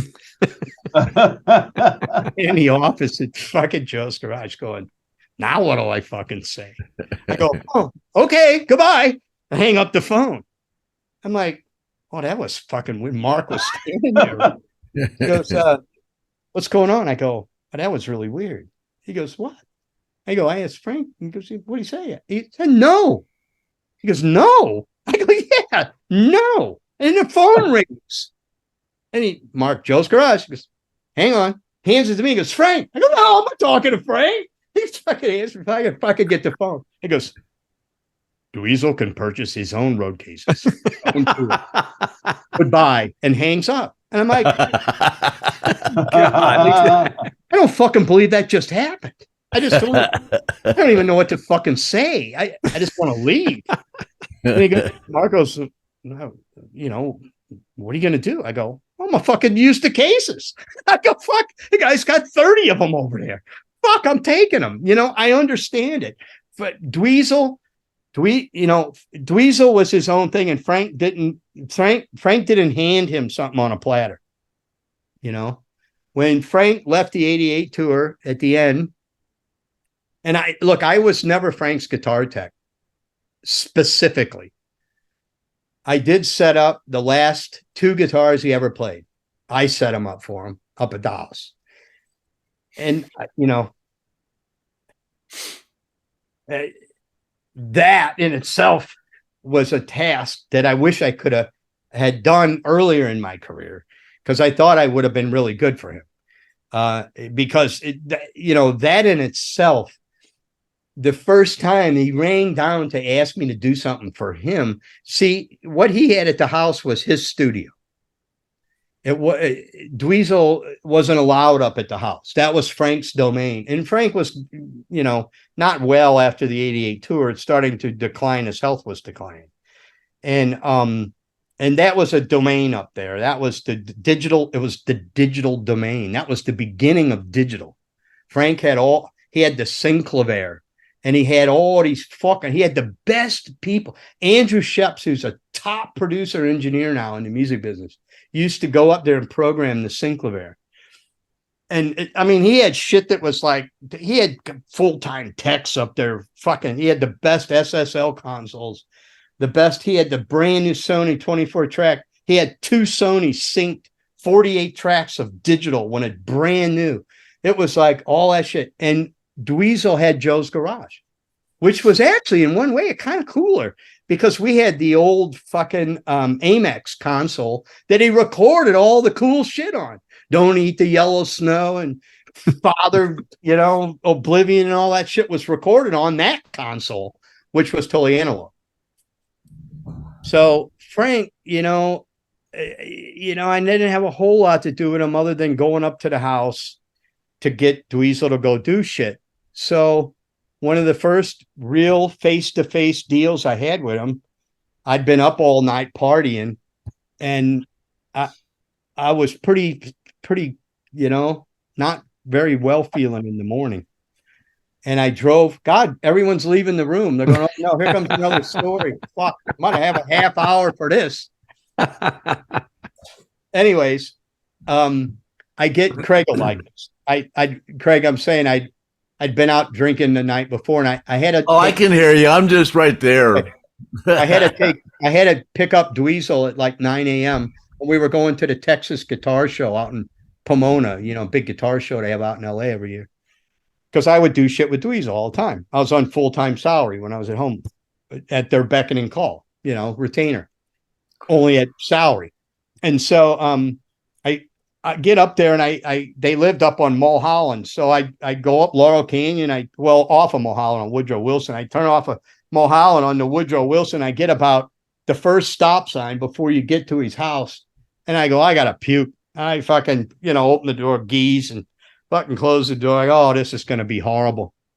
And I ring the buzzer at the fucking door, and I'm sweating, and I'm like, oh, I'm a fucking wreck. And I go, oh God, I hope Frank's in the studio working or something. So they go door, and it's Gail, his mother, Gail Zappa. And she goes, hello. And I go, it's Pops. Oh yeah, come on up. Buzz me in. I come up to the kitchen Sunday morning. Frank's sitting there in a fucking chair, right? On the other side of the big chair, and he's got a newspaper, and he's behind the newspaper reading. And I walk in, and Gail goes, would you like some breakfast or something? something to eat? And I'm like, I just geezed in the street, down the fucking thing. And I'm like, oh no. And I'm smelling fucking breakfast. And I'm like, oh, I'm going to have to fucking geeze again, man. I'm all fucking queasy, and Frank's in the chair. I don't know what the fuck it say, right? She goes, you want something to eat? And I go, no. So I make up a story. So I got to get myself out of this, right? Because there are other people. They're totally straight, and I'm not. And so I go up there and I go, oh, Gail, I'm not feeling that great. She goes, you don't look so well. I go, I'm not. I woke up this morning and I made some pork sausage, and I had a pork sausage sandwich, and I don't think it was good.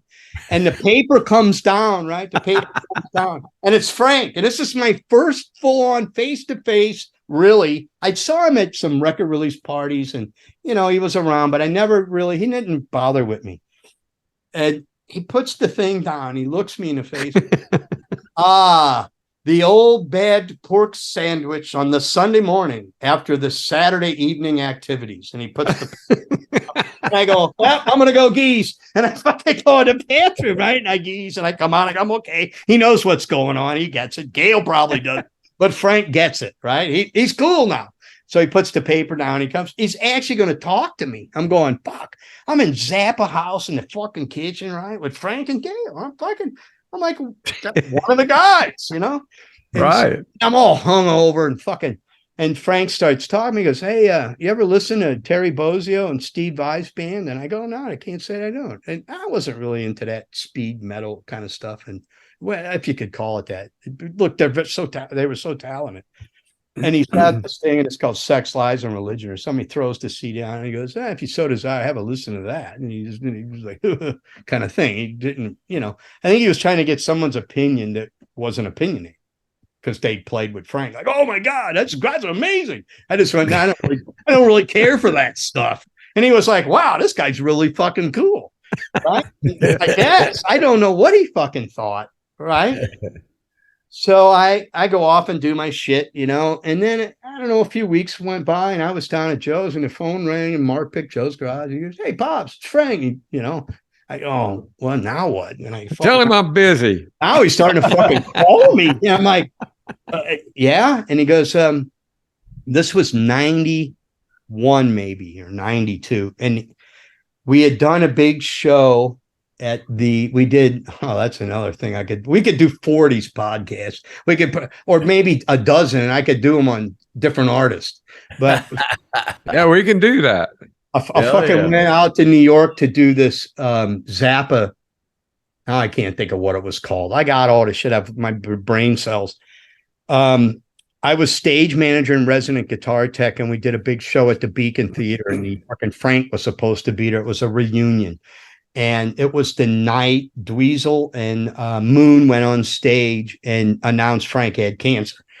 And it was like, there was so much press, in the pits and just fucking everywhere. And this is a whole story in itself, with me late for the first load in, and the Dave Hewitt and the record plant trucks and video trucks in the fucking street. And I come in, like an hour late for load in. I've been up all night in Brooklyn at some guy's studio, Anyways, so Frank wasn't well, and he was doing the Yellow Shark. If you're familiar with Zappa stuff, it was the last thing he did. And he was a conductor, and he was wanting to do some guitar parts or something, but he hadn't played guitar in a couple of years, literally.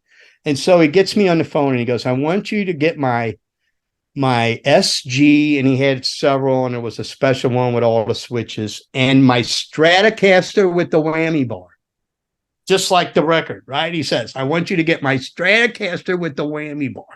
I'm like, are you fucking kidding me? It's like I'm dreaming this, right? And he goes, and I want you to go over to the locker there's a box, and it says Zoot. He had a record, Zoot Allures, and this box was called Zoot, and it had like 10 million parts in it. And he goes, and go in there and get some Ernie Ball strings, sevens, he says. And I go, and I'm thinking in my mind, 7. Damn. And so I take the liberty of me going, Frank, I don't think they make 7s. He goes, no, maybe a 9. He don't make them for a particular pack, but I have some 7s that were used for other things that Sterling had for me, and they're there. I'll see you in a half hour. Goodbye. Come up to the house, bring them up. I'm like, I get off the phone. I go, in my heart, I'm like, I don't even know what to say. 7s? I got fucking now. Anyone that knows, you'd have to be a guitar guy to kind of know. We're talking about string gauges, and a 7's extremely light. They don't even make them like Griff said. They do 8s, 9s, typically the lightest on a guitar on a high E, the little string. Some people that don't know. So Frank hasn't played guitar in a couple of years, so he can't. He's got no calluses. His fingers are. He's not played. He can't play. So he didn't tell me all this, but we know because that's what's going on. So I'm looking at Mark. He goes, what's going on? I got a fucking Zoot box that's got 7s. He goes, I don't know, man. I go, I better call Sterling up at Ernie Ball. Sterling Ball earns Ernie Ball. So I go over to Zoot. Sure enough, I find a 7. So I fucking piecemeal what I think will work with 7s. It was like 7 through 34 or something. It's like 7, 10, 13 or something. Oh no, 7, 9. The B string was a 9, and the G was like a fucking 10 or 11 or 12. Oh my God. But then, and the low E was a 34 or a 36. It was like a wound G, right? I'm like, and I get to, and luckily I'm like together this day. I was working on the studio, and so I get the shit and I head up the house. It's about, 3:00. And I get up there and I go, hey, Frank, with all due respect, I've had these guitars with 10s and the necks, adjusted to 10s. They've been like that way for several years, 3 or 4 years.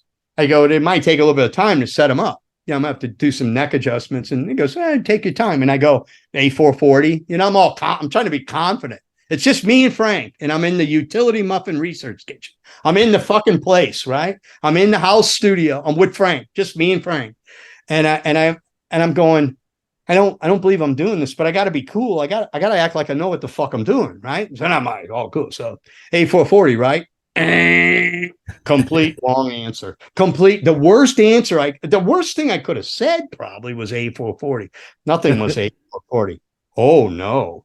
And he looks at me, I'm like, what? He goes, A443 and a half. I think, don't tech world. This guy's an idiot. The Synclavire's tuned to A443. I'd have to look it up real quick. I think that's what it was. A443 and a half. He's looking at me like, what's wrong with you? Like, and it's me and him, and it's speechless. And I'm going, like, I got A443 and a half. I'm like, think quick. What do I do? I don't have a pitchfork. I can't call somebody. If I can call somebody, I'm the guy you're going to fucking call. I'm a standing room. I got to know what to say. And I go, got it. Can you give me a tone from the Synclavier? Of course I can. I did it. I saved myself. Synclavier. That's his main instrument. That was, and I totally guessed. Could you give me a tone from the Synclavier? Oh, of course. Oh man, a genius! I'm back in. I saved myself. I have my Con's strobe tuner. Okay, go get your Con strobe tuner. I bring it up. Of course, those float. And they're not really reliable. But anyways, I act like I knew. Oh yeah, sounds like a snark. Yeah, it gives me the fucking tone, and I set the thing, and I go downstairs, and I take the strings off the thing, and I start with the fucking SG, right? And his staff is up there. I'm down in he's got a full-blown shop at the house, right? And he's got staff guys fixing SSL parts, and I mean, they're like super high intelligence levels, And here's me. And I'm going, oh man, here's my chance, man. This is it. Frank Zappa. I'm setting up a guitar. I'm setting up Frank's guitar. It's on the cover of fucking guitar magazines for years, And I put the strings on and I wind them, and they're laying right on the fretboard. They're just laying. Craig knows. They're laying there. They're fucking nothing. They're not even raised with the nut. They're laying on the fucking fretboard. I'm like, oh no. And I pick it up and I try to get it to, and I'm looking at my Con. It's going, king, king, king, king, king. Nothing. It's just laying there. I'm like, I don't know what to do. I don't know what to do. Oh, fuck. I go, okay. I can't start adjusting the neck because there's no tension. So I go to the fucking neck and I touch it. It's just loosey goosey. I got nothing. I get fucking trying to tighten. It won't tighten. It's just going ring, ring, ring. Like you're supposed to do a truss rod like a quarter turn, right? I'm doing like a 1 1/4. Oh my God. Nothing, right? It's still laying there. I'm going, you're fucking kidding me. And I'm starting to sweat. You know, I'm going, oh no, I don't know what I'm gonna have to take it to somebody. I can't. The guys are laughing at me in the shop, right? They're laughing. Fucking big tough guitar guy, huh? Fucking big tough guy. I mean, they're not saying that, but I know they are. Right? So the clock's going tick, tick, tick, tick, tick, tick, tick, tick, tick, like this, right? Tick, tick, tick, tick, 1 hour, 2 hours, and they're still It was a wind up. 3 hours, right? It's like 3 hours, and I'm just starting to get it. I'm doing bridge adjustments, saddles. I'm fucking doing whatever I can to make the strings come off the fretboard. 3.5 hours, maybe almost 4. I get it. It's not right, you know, and I'm exhausted. And I said, well, I got to at least go up there. So I walk in the fucking room and he's sitting at the console and it's just him. And I walk and he goes, how'd you go? And I said, well, you could judge by the time. Not so great. I said, I tried to explain it. No need for explanation. And he takes the guitar and he goes, plays it. And he goes, that'll be just fine. And he hands it to me. And as I'm grabbing it, he goes, you might wish to start on the Stratocaster with the whammy bar now for tomorrow's session start at 3 p.m. For the Stratocaster may take you much longer because it has a whammy. Like this. Okay, I'll get on it right now. Oh my God. I lost out of room. I was like so happy, you know, but it was his humor. And he was really quite pleasant. Of course, he was ill, you know, but he goes, you might wish to start now for a 3 o'clock start tomorrow. So he actually played the first guitar and it He seemed played all both. right to him. He played both of them. I did an interview for, Bass and Guitar magazine in France after he passed. I was the last guy to touch the guitars, last guy to set them up. And I did a whole interview and told that story, you know. A lot of my stories are some of them are a couple of not so great things happened in my career. And I seem to manage to have gotten around them and, go further. You have to make mistakes and learn from them. You know, but you have to be good as well to keep going, or else you just get to be that guy that's a fuck up and you don't get work. You know, but working for the Zappas in LA was it gave me an avenue because I for one worked for the Zappa family, and that in itself gained you a lot of, you know, high regards. Having done that, really my first couple of real years in the late 80s in LA gained me entry into the North Hollywood gang. That's what I called them. And that was, you know, guys like John Suhr and Bob Bradshaw, of course. And, you know, Bob was Steve Lukather's tech with Toto for years, you know, and Bob was like the cat and, you know, Andy Browers, and where I met Lon Cohen, who Lon and I are best mates to today. Lon, big guy in LA music scene. And, you know, Dave Friedman amps. Friedman worked in the back of Andy Brower's shop soldering fucking cables, and now he's Friedman amps. He's fucking huge right now. You know, Joey Brassler was selling Bob Bradshaw systems in the back of Andy Brower's shop on Weddington Street. You know, he's the fucking CEO of Fender Guitars now.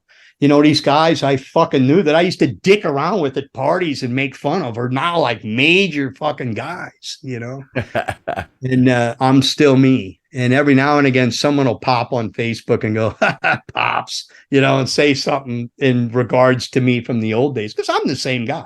I'm the same guy I ever was. Minus I go to bed at 9 o'clock or 10 o'clock and I get up at 6 or 5 or whatever, you know. Yeah. I didn't know you had retired in 2016. I thought you were still out there running around in the world, but we've done 2 hours and 10 minutes on this podcast. Me and Kathy Gozzi did one 3 hours and 32 or 2 hours and 32 minutes or something like that. I think we're going to start setting a record at the longest podcast on YouTube. God, Pops, we got to get you back on here and get some more stories. But Griff is wanting to. He went down to Gainesville, and he's got a little short clip of Griff Martin on the road with Griff Martin down at Tom Petty, where Tom Petty. Oh, really? Lived down there I went by his Gainesville. house, his neighborhood, you know. Yeah, And it's just him as a young kid, or where he grew up in Gainesville when he was just a young kid, kind of like the West Side over there, where the Lynyrd Skynyrd grew up. And that neighborhood's a lot like the West Side, where his house is. And I talked to a guy on the street and stuff on the side. It did, yeah. But it was just a short little clip, and it's just kind of cool to see where some of these guys that were such great musical artists, where they grew up. And there's this guy told me in the neighborhood, he said, there's a park right down the road where Tom and his brother used to go hide from their parents and smoke weed, And so I went down there, and then now it's Tom Petty Park, But, oh, that's cool. He was a great guy. I had a lot of good friends. You ever have anything to do with him? Just, now that we're talking about it. But I do have I'll make it real quick. It's a fishing story. But Tom, I had two good friends that were monitor engineers for him. Davey Bryson was like a legend. And it gets back to Craig when he started the show, and he called me a roadie. And then he said, oh, well, I guess he's a guitar tech. And this guitar tech thing started, I don't know, late 80s, Craig, maybe. I don't know. Yeah. It did, where guys started to be guitar techs. And I moved in with a guy named Davey Bryson, was a Scottish guy that worked with Rod Stewart and the Faces. And I moved into a house, so we shared a flat in LA because I didn't even have a place for many years. I just toured. I went from one tour to another. And so when I first met him, I went over, and he was Tom Petty's guy at the time. And I said, he goes, oh, what do you do? Scottish, heavy Scottish. He said he had gold records lining the fucking walls of the place, just records and fucking shit. And I was like, oh my God. And I said, I'm a guitar tech. And I thought he was going to fucking punch me. He goes, oh, you're a fucking tech. You're a fucking roadie. We're all fucking roadies. He's old, right? And so this guy, he taught me a lot, man. I was fortunate enough to start young and get in with the right group of guys and learn not how to be good so much. I mean, that was a big part of it, but how to act and how to dress. And, you're hanging with pop stars, for Christ's sake, and the bands I worked with weren't no fucking Josh Groban's. They were like, we go out and get in fights and fucking strip bars and tear up shit, and that was right. So you had to know how to fit. So anyways, that guy, he was a Tom Petty, and then he got let go for whatever reason. It was devastating. And my other buddy got in, Brian Hendry, who was another Scotsman, who was a dear friend of mine, but he was my fishing buddy for many years in California. And he lived in Thousand Oaks, and I lived in LA, down in Sherman Oaks. For a while, I lived all over the valley, but we used to search out places up in the hills, up in around Malibu. There's little pockets with lakes and shit and little streams, and you can find them, but mainly they're on private properties. So Malibu Lake, if you're familiar with that, it's Westlake, actually. It's not Malibu Lake, it's Westlake. And that there's a community there, and it's a high-end community. I don't know if you guys are familiar with Westlake, if you've ever been up there. No. My wife and I used to go and have dinner up there a few times. It's a big celebrity area, but there's a lake and it's private. And Tom had a house on the lake. I don't know if that's the last place he lived, but at the time he lived there, my buddy Brian Hendry was working with Tom doing monitors. And we went up to Westlake and we started fishing. Of course, the guys come in the fucking guard in the cart. This is as close as I got to the Tom Petty camp. Now I got asked. Now, if there's certain guys are going to watch this goes out to the internet and there's people around. I got asked to come in. There was time when Tom was having some problems. And his guy had been with him for many years. Bugs, I think his name, been with him. And I don't know what was happening, but I got asked to come there, but there was a certain guy in the crew that didn't like me. And I got cock blocked from the gig. So I never got to work. Although I did work for Stan Lynch in a fucking session of Don Henley's session. That's another whole story. LA was vicious. LA was vicious when you worked in LA, as I did in the session world. When I was at home in LA, I worked on a lot of sessions, and I worked with Lon through his company, and I worked with a lot of producers and all. And that's a cutthroat, man, because it's hard to get in there. And these guys are the top guys. I was, we had accounts with Tim Pierce and Rusty Anderson and big fucking players on session guys, and it's high strung. It's fucking hard. You can't make a mistake. Not one, nothing. In any way, you can't say the wrong thing. You can't fucking do. So, anyways, I get in there. We're up there at Westlake, and we're fishing. We're already fishing in the lake, catching some bass on the far side. And the guard comes up. Guys live here? Oh, Brian might. Oh, no, hard Scottish, And he goes, son, you can't fish here. And he goes, no. I work for Tom Petty. He's my friend, Tom Petty. He lives right there. And he's pointing to his house, right? That's me, mate, Tom Petty. Nope. See you later. Yeah, the guy's like, fuck off. We don't fuck with you guys. And we ended up cutting. There's a dam, and it runs off into the stream, and the bass go down into the stream, and it's in a private gated thing. So I go, Brian, let's check where that stream goes. He goes, we can't. It's fucking gated. We already been rent off once. The cops will come. I go, no, fuck. Car comes. I go, come on, let's walk. So we go in the fucking place. We go down behind this house. This old lady, and we're fishing, catching bass. And this lady comes out, and he's going, oh, it's me, mate, Tom Petty. He's this old lady. She's yelling at us. I'm catching bass in this little stream. Oh, the stories never end, But that's as close as I got to Tom. The Florida had a lot of, the whole fucking Pat Travers and Huey Thomas and Ricky, fucking Huey was my all-time fucking hero. And of course, Ed King, Ed King was, Curtis Lowe. When I talk about guitar tones to people, I go, you want to hear guitar tone? Listen to Oh man. Yeah. Listen to fucking beginning of Curtis. Now here's a quick story. I know it's 3 hours, but I gotta recall my memory. Curtis Lowe. Okay, now Craig might know. He might know the answer to this, but we went down to rehearse when Ricky and Huey weren't in the band long, and Gary goes, "I want to play Curtis Lowe again." Right? The last time they played it, Ed was in the band. It was when I first came there, and I had to fucking take Gary's amp apart to fix the optocoupler to make the fucking tremolo circuit play in the time with the song on the record, because Gary would come in and go, no, that's not it. That's not it. I'm like, fuck, I don't know what to do. The fucking knob. I had to take the amp apart, and go in and find the circuit. Anyways, I did all that. So they want to play Curtis Lowe, and we're down at Ricky's place. So we walk in the fucking room. First, Johnny comes up to me and he goes, hey, what's Ricky? Because Ricky was playing the intro. He was playing the slide part, beginning. And he goes, something's wrong with Curtis Lowe. Gary said something's wrong. I can hear it. Something's wrong. I'm like, I don't know. And he goes, are you fucking tuning it? I said, yeah, I know. Well, I know what was wrong. I knew. I fucking knew. Ricky goes, tune my guitar to open E. It's in E. I'm going to play slide. Play an open E. That's how you do it. And I go, oh, fuck, I'm the guitar guy. Fuck, okay. I mean, that ain't how it was tuned when Ed played it. I knew that. I didn't say no.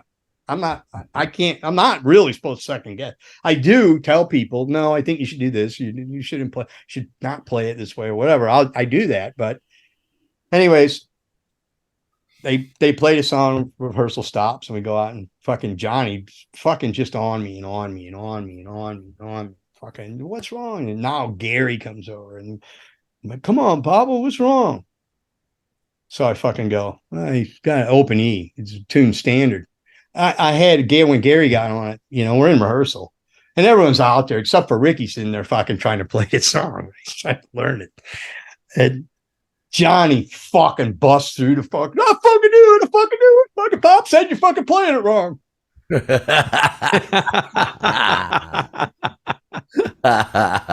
What did he say?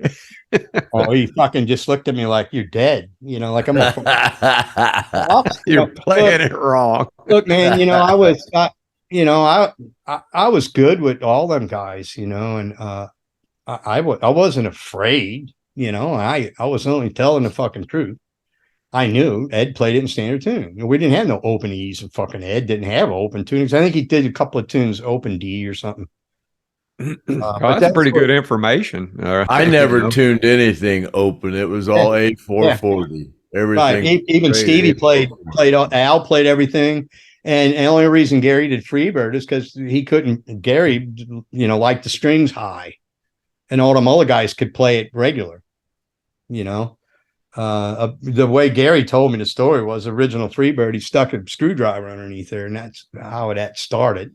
And it ended up, I don't know who came up with the green wire, but that was fucking, that was like, almost the end of my guitar career, Freebird. But anyway, I got through it.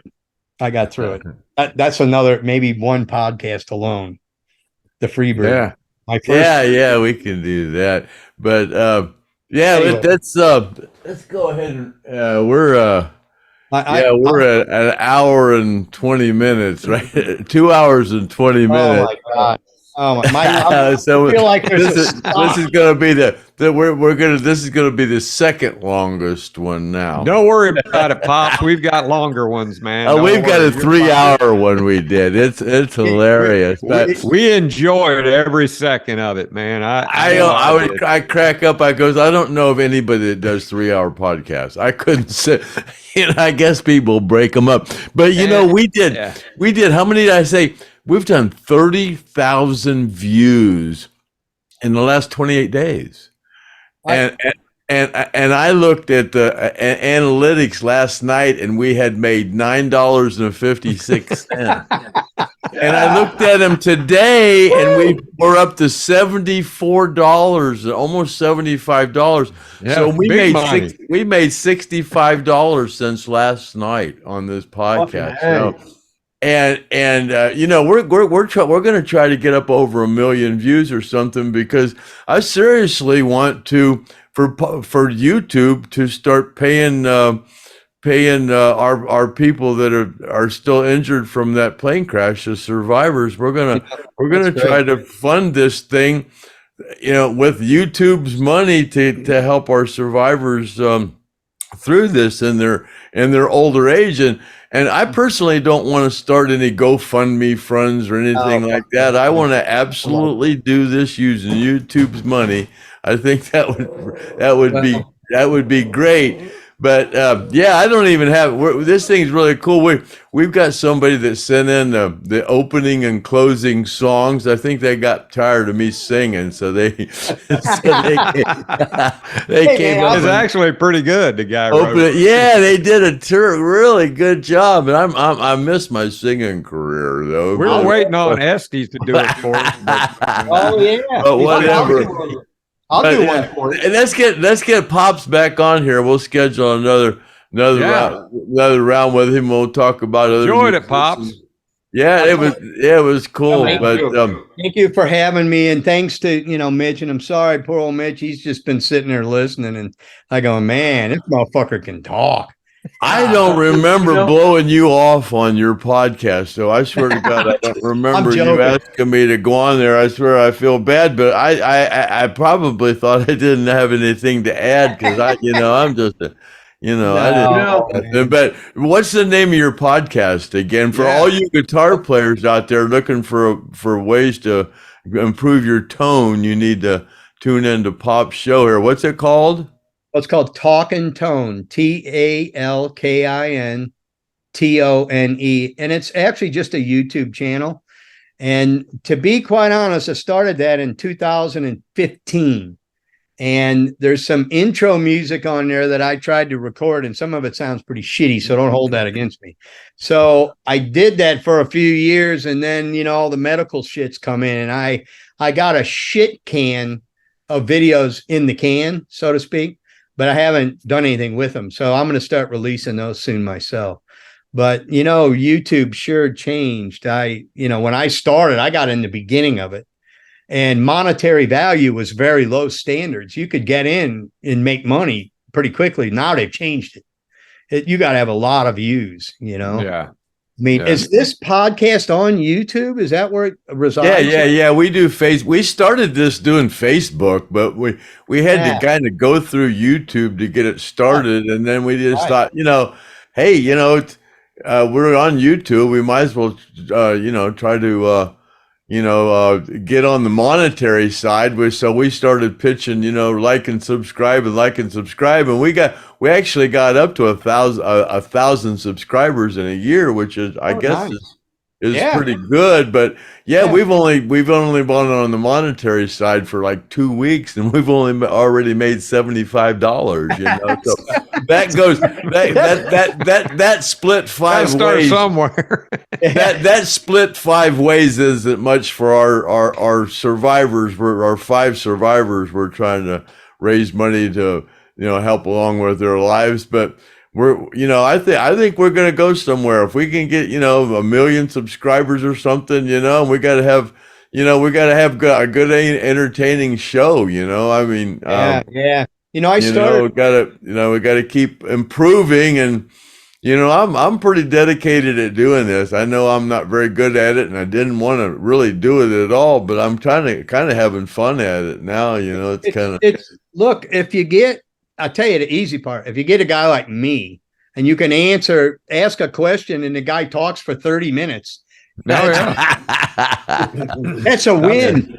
Yeah. But it's just like you were saying, people listen to this in different formats. There's people that listen to our show on the radio. They're going down the expressway for a 2-hour road trip on work or something, and I'll listen to the Stone Roadie show, and people listen to it on the phones and on the computer, and there's all different kind of formats. But Griff, you want to lead up into the Tom Petty sequence, and then we'll sign off, and then you can add the opening and closing songs and. Well, hey, we appreciate Mitch, Scoobie, and Pops, Dave, Clements. Man, we appreciate you guys coming on here, and we got to have you back. Thank you for having me, and thanks to Mitch. Because there's stories that you have forgotten about, and when you start thinking about them, you're going to go, I need to tell that one on the Stone Roadie show. So Mitch has got a bunch of stories about bus antics that we just did. We just got to hear those bus antic stories. Mitch, and we'll tell the story about people say when I started doing this, I kind of after I left Skynyrd, the thing came out that I left Skynyrd because I had hepatitis, and I kind of left, And then people say, well, because I sold things on YouTube to kind of support myself for a few years after I got kind of fired from Lynyrd Skynyrd, and I on eBay self-used thing to support myself while I had that hepatitis and stuff. I said, I said that, and it came out that was a reason. And somebody said, well, Craig did a podcast and he said he was on the bus and he was pissing all over everybody, and that's the reason he got sent home. So we're gonna get into that story too. Both of those stories are correct. They're just I won't ruin it, but we'll save that for another day. But all right, let's wrap this up, Griff, and you can tell your little thing about what's coming up with Griff Martin. Go ahead, Mitch. You got something to say? Yeah, I do. I want to throw this in there too, because I know the people listening to the podcast, we could talk about the bands and the folks and the people that we've worked with, forever and ever over the years. But, the one thing when you listen to what Pops is telling everybody, and I hope people can, take this away from the podcast, is that understand that, whatever job you have on the road, the gig comes first. And if you listen to what Pops has said about, the interaction with Frank Zappa. He never said, no, I can't do it, or we're going to have to find somebody else. It's impossible. That doesn't come up when you're working on the road. We've got money. We've got the ability to make shit happen. We've got different personalities. And you know what? You can't teach character to anybody. Yeah, there's lots of characters out there, but guys like Pops, and you, of course, Craig, I mean, working on the road, you have to have character to deal with the fucking spectrum of shit that could be thrown at you at once over a period of time. A lot of people don't have thick skin. Some have very thick skin, and and if you listen to what he has said, there's actually a good work ethic involved with that. There's a lot of qualities and traits that you could bring, anybody could bring to the table, to work, their family, their lifestyle. It's like, we're here to get to point B. We don't take no for a fucking answer, and we'll do whatever it takes to get to point B. We may have different speed bumps and potholes we hit along the way, but the bottom line is the gig comes first. We get to point B, and it's important to have character and not just be a fucking character. And to me, that's something that YouTube can't fucking buy. Nobody can pay for that. You can absorb everything that Pops has said. You've said, even Griff, and hey, I may have thrown something out there also. So but more than the music, this is the reason why the music gets there, is because there's a good support team. It's not just, people showing up to do something. It takes character, determination, and never fucking say, no, we can't do that. And that's a recipe for success. So, and again, Pops, it's just so good to catch up with you after, 20 fucking years, man. I want you to grow your beard and your hair back, though. Yeah, right? I'll tell you what, when you walk into a fucking room with that hair and beard, people go, holy shit, man, this guy, he's a bad. Hey, Pops, we're going to have to say, though, for the first time on the podcast, I think that we covered extensively a lot of stuff other than just Lynyrd Skynyrd. Usually it's more around Skynyrd, and we're trying to get to where we're covering all kinds of areas in music. And that was a great podcast. There are a lot of people out there that go, how do you become a roadie? I've kind of told my little thing, but you did it. Your story was really, really good. A lot more interesting than mine. I fell because you're diversified. You've been all over the place. So I guess we're going to wrap it up. We'll go ahead and wrap it up, and we're going to leave the podcast. We're going to go on the road with Griff Martin, and we're going to do a little visit in Gainesville and Tom Petty's neighborhood. So appreciate these guys for coming. Dave, Clements, Pops, and Mitch Scoobie. Thank you, guys. And we're gonna head to Gainesville to Tom Petty's neighborhood. So first we're gonna ask people to like and subscribe and support the survivors of the Lynyrd Skynyrd airplane crash that are elderly now and kind of needing your help. And they've been left to the side of the road for long enough. And, I haven't had an opportunity or even thought about trying to do anything to help the survivors. I just didn't have the opportunity, but doggone, I kind of do now with this podcast. And I would really like to, help these people out that have been left to the side, for so many years. And all I got to do is put a little of my time into it. And and all you got to do is like and subscribe. Don't cost you nothing. We get enough of those people out there. Everybody like Lynyrd Skynyrd. Heck, like and subscribe and help support these survivors that haven't been taken care of. And I just like to add another thing. When Gary died last week, Ted Nugent said, that he did a couple of shows at Madison Square Garden and donated all the proceeds for those shows to the survivors of the Skynyrd plane crash. And I'd kind of like to know, where'd that money go? I mean, was it kept between Sir Productions and Ted Nugent's management, or who got that money? I didn't see any of it, and I don't know anybody that did.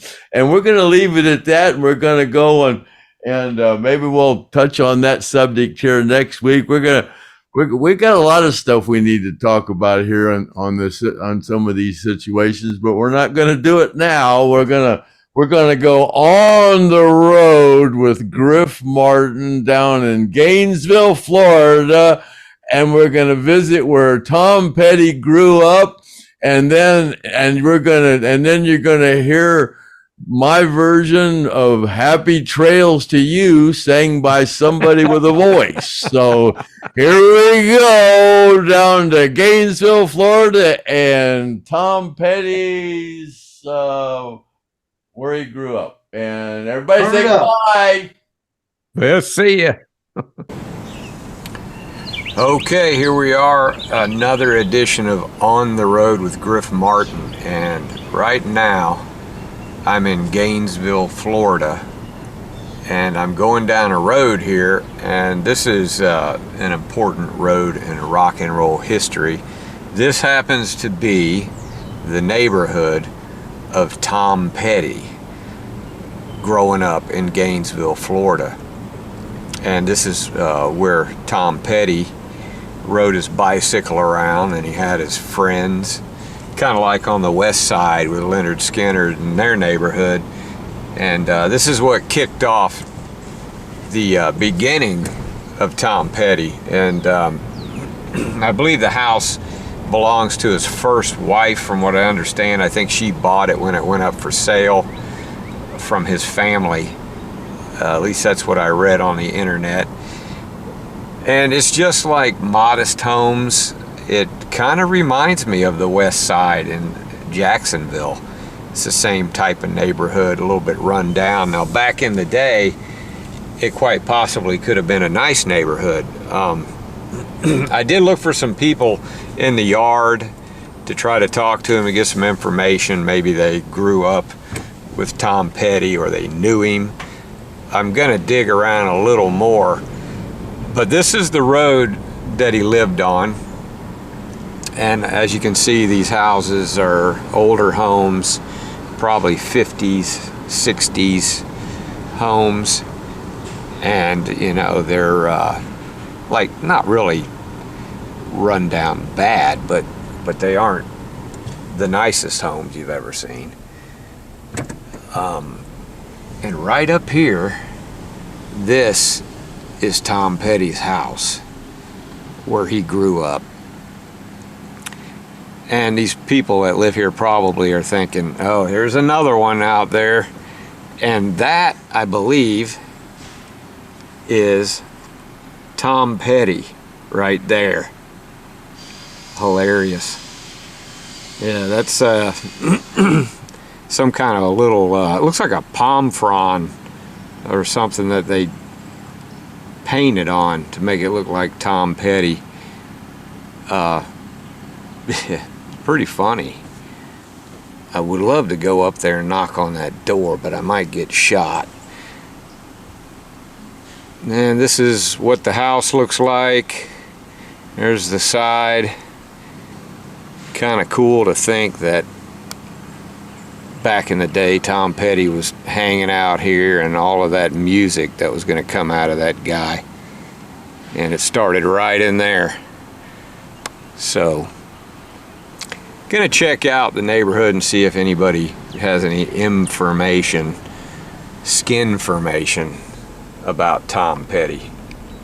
Here we have a fella named Gordon, and he lives in the same neighborhood where Tom Petty grew up. He didn't know Tom, No. but he was giving me a little information about the guy that lived adjacent to me. What were you telling me, Gordon? Okay, first off, that Tom Petty lived on 6th Terrace with his family, with his brother, and you know, Tom was a typical teenager, didn't get along with his dad. They made a big deal about that at some newspaper or magazine article, but the neighbor who did live next to the Pettys when they lived there basically said, hey, did you get along with your father when you were a teenager? That was his response, and I kind of thought it captured pretty well. The park down on the end of the street used to be called Northeast Park. It's been renamed Tom Petty Park, and Tom and his brother used to go down there and allegedly maybe smoked ganja while they walked about, and that's kind of a fitting that they would name that Tom Petty Park, because that's where he and his brother used to hang out sometimes. Outside of that, the home, the residence, and I'm not privy to any special knowledge, but after Tom passed away, they had a big farida out in Northeast Park, and a lot of his family came there with this national, maybe international crowd of Petty fans that came here like they were going to Mecca. Right. And they had a big party, and they dedicated the park for Tom Petty. And his first wife, Jane, came as well, and one of Tom's daughters, as well as Tom's brother, who, if you squinted, looked like Tom Petty. Yeah, he looked, he had that blonde hair and the sort of gaunt face that Tom Petty was well known for. They were very nice people, and apparently the woman who lived in the home, the Tom Petty home, it had passed on to several different owners, and basically after the memorial for Tom and the dedication, apparently Jane decided that she was going to buy the house back. Yeah, that's what I'd heard. That's what she did. Right, yeah. And she did that, and the neighbor and the lady who lived there was ecstatic because she wanted to move, and they were giving her a very good price. It was all kind of without realtors, just really a straight buyer to buyer sale, very reasonable. And the thing is that people would come by the house and want to take pictures, which is all fine and good, but she had her mailbox stolen twice. Oh, yeah. Because of the numbers would correspond to the address of the home. You could probably swing a dead squirrel and hit 20 people that knew Tom Petty better than I do, because he has a long history. When he was with Mudcrutch, that was the original year. And a lot of the people who knew him or didn't know him but were approximate to him when he was here all feign, like they were his best friend. I don't know. This town actually has surprisingly a number of really famous musician types from the 60s that came in and may not have lived here that long. Don Felder. Felder, Stephen Stills. And of course Tom Petty. And there may have been others. Of course, the Heartbreakers, some of the Heartbreakers were part of the Mudcrutch group. Oh, okay. And apparently they all moved to L.A. separately and distinct, and then some of them got together and formed Tom Petty. It wasn't the Heartbreakers. That wasn't a thing where they just collectively moved to California. Surprisingly, Gainesville is not the epicenter of rock and roll. Well, I tell you what, Gordon, I couldn't have ran into a better guy to give me information. I mean, you know a lot. And didn't you say you met his brother? I did meet his brother. I can't remember his name. I met one of his daughters, and I met Jane, his ex-wife. And they were all very gracious. Obviously, you don't really step into their sunshine because it's a memorial for Tom Petty. Right. It's for them, and they had this collective group who came on a bus and, had sort of came to Gainesville for a variety of, let's go visit down memory lane of all the places. There's a farm or something where they used to play music, and I've never been there, but it's somewhere in Gainesville, kind of where they all hung out. Yeah. And kind of like a field or a farm or something, and that's where a lot of the musicians play, and probably just borderline juvenile delinquents. But from what I understand with the people, they were from everywhere, and they all had the little adhesive name tags.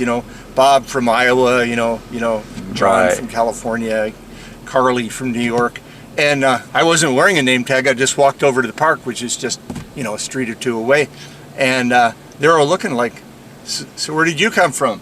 I said, the block. But they were very nice. I mean, obviously, if there's probably been other, whether it's Prince or Freddie Mercury, or name some great rock musician that has kind of almost a cult following. And Petty was, from what I understand, it was Jeff Lynne and George Harrison. Like the Traveling Wilburys. They brought Petty into the band. Oh, okay. Partially because they were returning a guitar to him, And he said, so what are we using this for? And he says, oh, we're thinking about putting a little band together, kind of just off-label, because our studios don't want us to get together, so we have to make up fictitious names if we're going to be this traveling Wilbury. We can't use our real names. Right. And they said, well, why don't you sit in on us? Well, that's a really great. Now that's stuff you can probably Google and find most of that stuff out. But where's that park you were telling me about? Well, if you were to drive right across the intersection of the 16th Terrace, and you were to turn right, immediately there's a little entrance to the Tom Petty Park, and there's like a little metal sign with a picture of Tom Petty with the guitar kind of low on his hip. And but I will tell you, this is a thing because I'm a dog owner, and there's also a dog park there at Northeast Park, which now is called Tom Petty Park, that we affectionately renamed the dog park the Tom Pet Me Park. Oh, that's a good one. So anyway, thank you so much, Gordon. Appreciate it. What's your podcast? It's called The Stone Roadie Show with Craig Reed. Check it out. It's on YouTube. Roadie Show. Yeah, it's on YouTube. It's pretty funny. You'll like it. I don't know if you, what's his name is something Ray. He was the drummer for War. He was a black guy, played in the band War. And in all their 70s hits. Right. And he created the Lowrider song by accident, because he went on the upbeat instead of the downbeat, and they followed along with him, and that's kind of gives it its signature sort of rhythm. But that was an accident. Right. Yeah. But the guy was a genius, as well as that band was not as well known as, say, a lot of bands of that period, but they were very, very good. But he had a quote, since you're kind of a roadie guy, he said, without the stagehand, we'd all be garage bands. That's a fact. That was from him. Look it up. Thank you, sir. And right here is the park that the gentleman Gordon was talking about, where Tom Petty used to hang out with his brother, and they would come down here and smoke weed. And as you can see, it's kind of like a dog park and maybe a playground with some picnic tables, and could possibly be ball fields over there as well. And then you come right over here, and this is over here. This is where he was saying that the sign with Tom Petty is right over here. As you can see, Tom Petty Park. And there he is, Tom Petty, right there. Or Tom Pet Me Park, as Gordon was saying. So, this is going to wrap it up for Griff Martin on the road with another inside edition into rock and roll and the Tom Petty Park and Tom Petty's neighborhood and his house. That's where he grew up. We'll see you next time. Happy trails to you until we meet again. Happy trails to you, keep token until then.